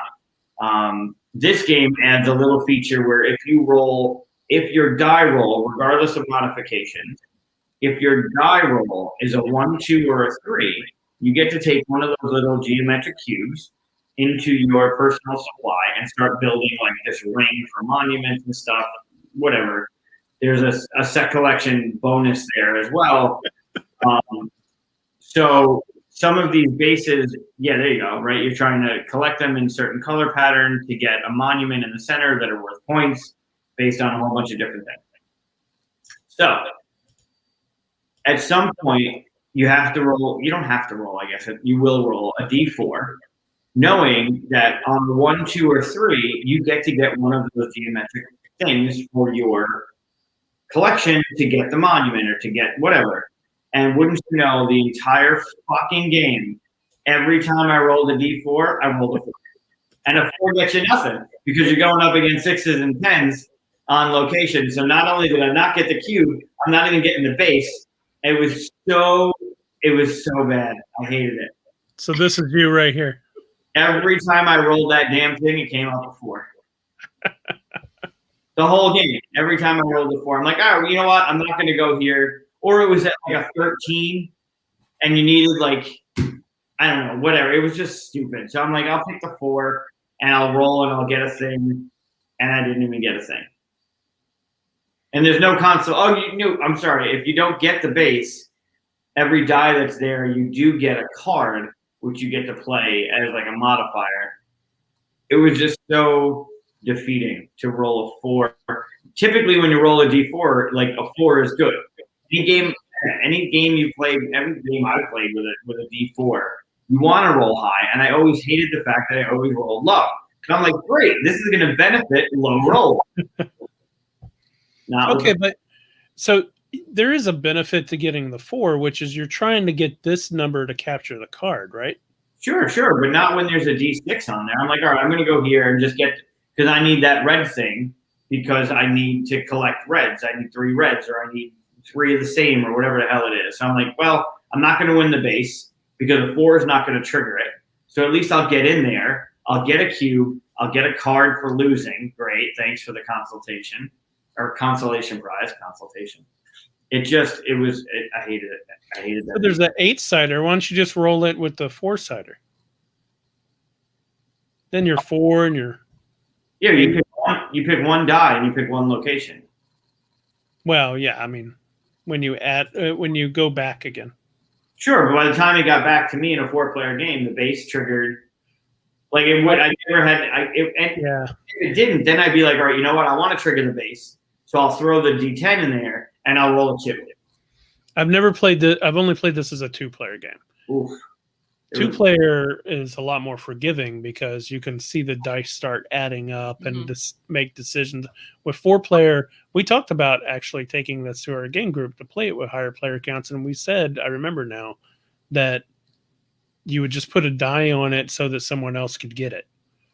Because you put a die on it, and by the time it gets around to you, someone's added enough dice on there to take it, so it wouldn't feel as This rewarding. almost reminds me of, in a way, it reminds me of Legendary Inventors. You ever played that? No. So it's cards. There are cards in the middle, and you're trying to, so you have inventors that have certain skills, and you're trying to use those to add to those cards and eventually fulfill them. But yeah, everybody's contributing to those. So yeah, if you play 2-player, you get an idea of when it's going to get fulfilled and the rewards get distributed, versus if you play with 4 people, then people start to all like hurry up and fulfill the one card, and then you might not get anything because you have to be, I think, first and second to get something on the card. Like, yeah, you're trying to hurry to like be one of the top people to have contributed. So yeah, it kind of reminds me of that in the sense that, yeah, like at 2 players, you can kind of see it coming when it gets close to it. Yeah, so like the numbers on the left correspond to how many of that resource you can use to contribute to those cards you're trying to fulfill in the middle. But as the game goes, those slots you can get, like you can upgrade the number to a 2 or to a 3. It's actually a really good game, and again, another one that people don't talk about. Yeah. It kind of reminds me, like that same problem reminds me of like Euphoria. If you have played that, there's a little spot where you can build buildings, and if you're not part of that building once it gets built, you take a negative, like a now it's worse for you to do this, or it's until you add to it and build on it, right? And it's harder to build on it after that. But the problem is, like, if in a 2-player game, you can kind of easily go, okay, yeah, I can get in there, then they can get in there. They started, I'll do it. But in a 4-player game, the person on my left could start it, and the person on my right could finish it, and I never even had a chance, kind of thing. So yeah, I could definitely see that on higher player counts, Unearth might have that kind of issue. Mm-hmm. Yeah, it was interesting. Yeah, I know you tried to warn me, but it was on my list. It seemed like it had an interesting concept, at least. I think I'd roll a D4 as poorly as I did. I think you should try it as a 2-player. It's a good 2-player. Yeah. Yeah, I feel like there's more time to build up, right? Like getting those monuments. Yeah, I got one on a. Did I get 2? I don't remember. It was very underwhelming. 2-player feels so much more.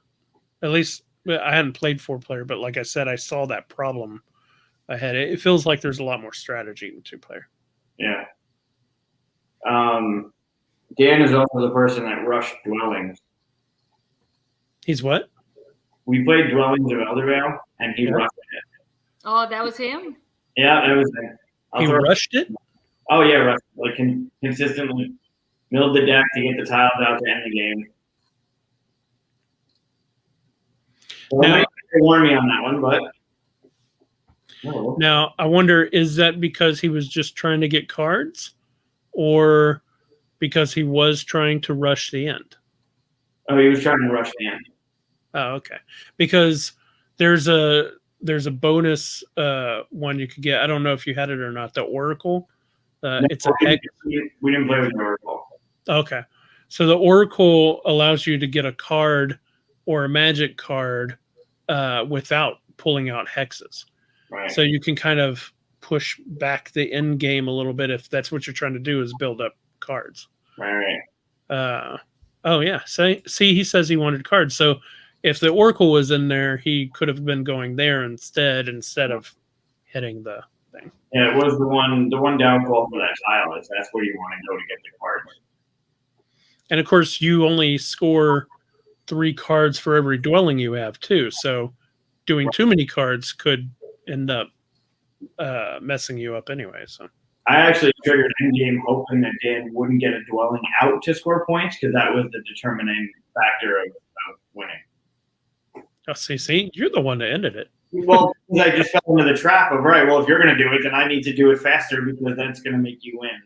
Right. Because you could have also went and fought him on that tile. Like, don't let him go there freely. Like, occupy it and then create a battle or something. Yeah, I think there was I don't remember specifically, but I think there was a monster in the way and I wasn't going to fight the monster.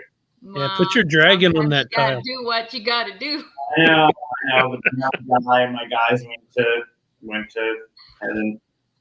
I love fighting the monsters in that game. Man, I beat so many last time we played. I think I beat 3. Yeah, Dan was kicking ass with them. Yeah, I like putting my dragon on that end game tile. The one that gives you the heck, because make people fight for it. Yeah. I like it. Wait, how do you put your dragon on a specific tile?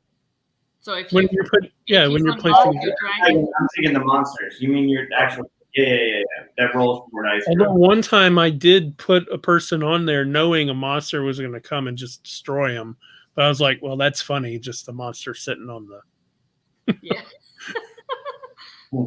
That's true. Although I think I'm the one that ended up having to get him off of there because it got it back around to me long enough. So I was like, fine, kill the monster I was putting in the way. Apparently, was putting in the way of myself. That's funny. I did.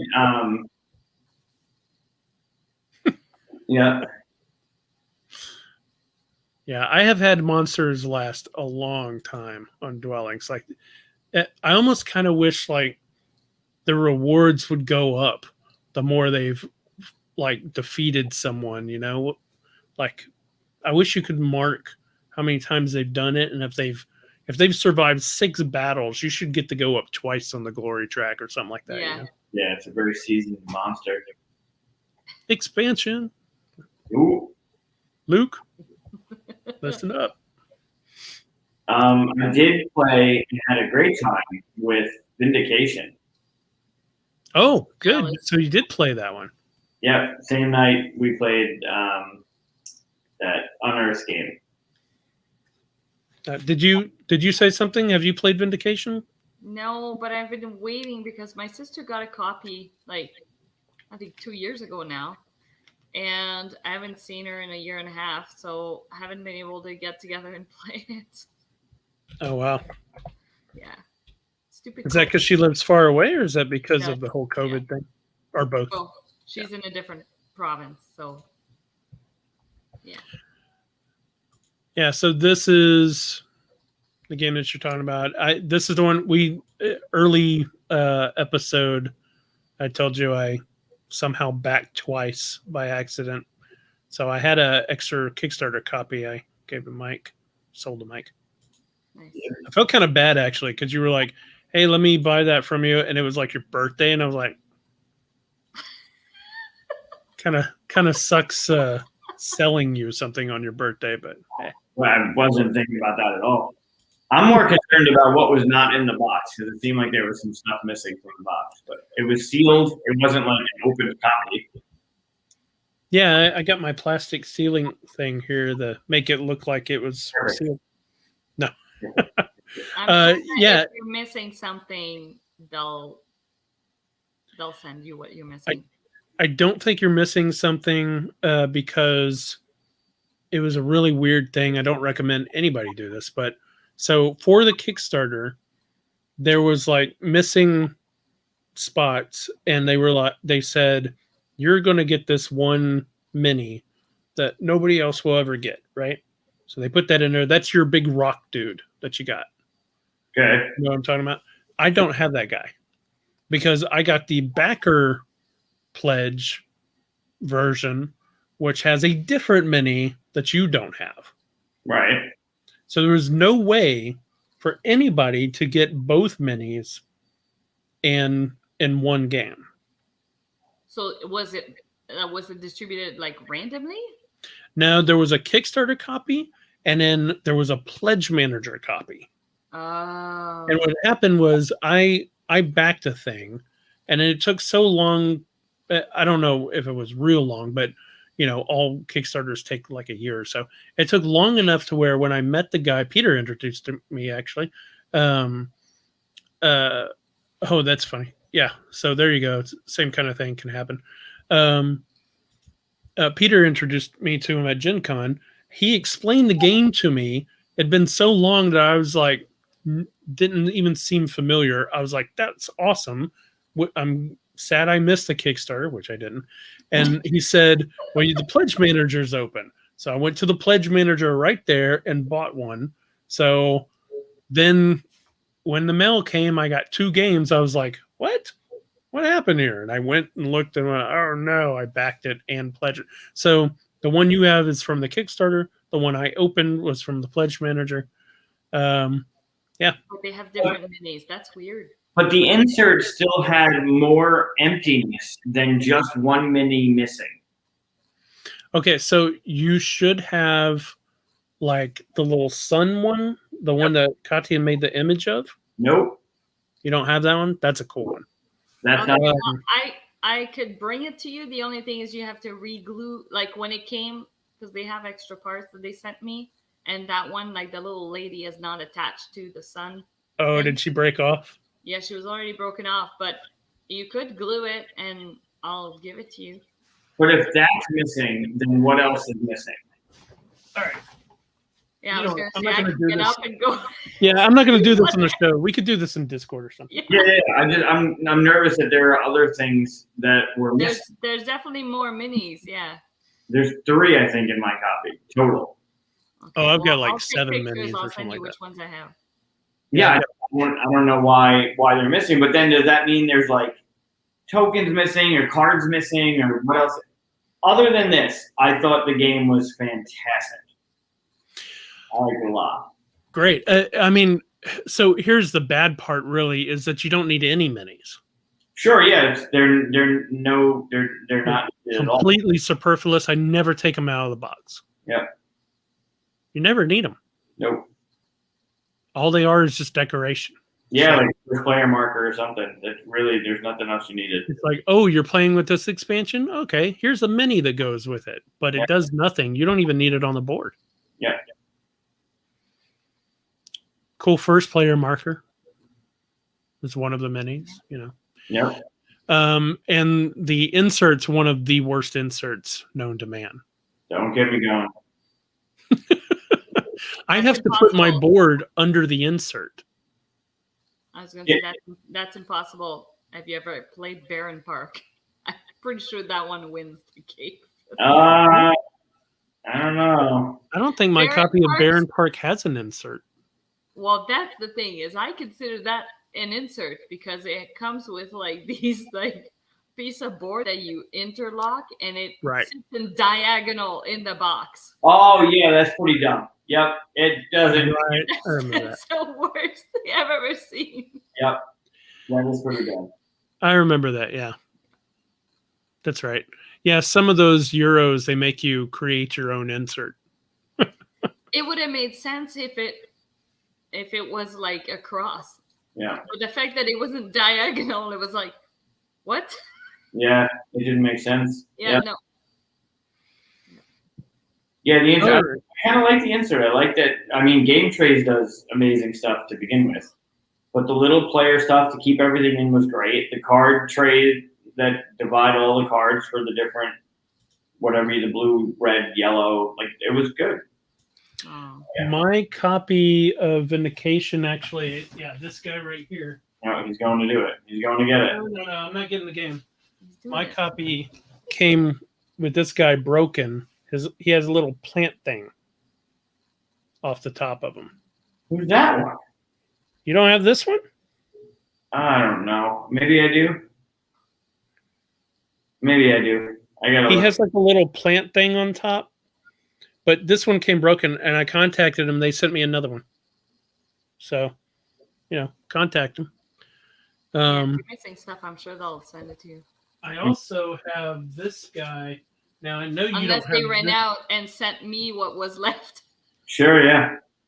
That would be So- ironic. So this guy came with the expansion. This guy is the same rock dude you have, but in a different position. Okay. That's Again, I don't need him. Just got him on a shelf over there. Don't even need him in the game. Interesting. All right. Oh yeah, it's right here. Thanks, Dan. Yeah, mine's right there. Yeah. So, Yeah, I brought it with me. but great game. I mean, I enjoyed it a lot. Yep. So, Yeah, it looks really good. the expansion also comes with the little minis that look like the characters that you can use instead, and those are useful minis. Finally, Like instead of the little metal thing that goes around. yeah. Instead of a little metal square thing that nobody knows what that is, they have the miniatures that look like the character. I don't know why they didn't make those in the first place. Are they still triangular on the bottom so they'll fit in between the tiles? I don't know. Yeah, I don't think so. Then They fit. I mean, they fit, but I don't know if they're triangular. Oh, okay. Yeah, as long as they fit in between, because otherwise Yeah. that would be pretty. We played with them last time, like a month ago. All right. Well, it is late and I'm getting hungry. So why don't we go ahead and remind everybody to like and subscribe if you're with us. We still have a few people watching. That's crazy. Like and subscribe. Like and subscribe. I did it out of sync. But yeah, like and subscribe. And what we got going on next week? It's going to be kind of a short episode next week. Yeah. Anything will be a short episode from our 3 hours and 40-minute episode here. If you know Discord, we have a Discord channel. We go to it usually after this. I don't know if you are, Arcadia, since it's pretty late for you, but you're I will be there. awesome. Cool. I know we're way past it. Your team won. So. I mean, all I'm doing these days now is just Photoshop work, so it's mindless. That's all I ever do too. Well, at least some of what I do. All right. Anything else you guys want to add before we close it out? Nope. Yeah, I'm good. Thanks for hanging out with us. For those that are watching. Yeah. Thanks for watching, guys. We'll be in Discord in the Bat Cave if you want to talk to us. Yep. We'll see you there.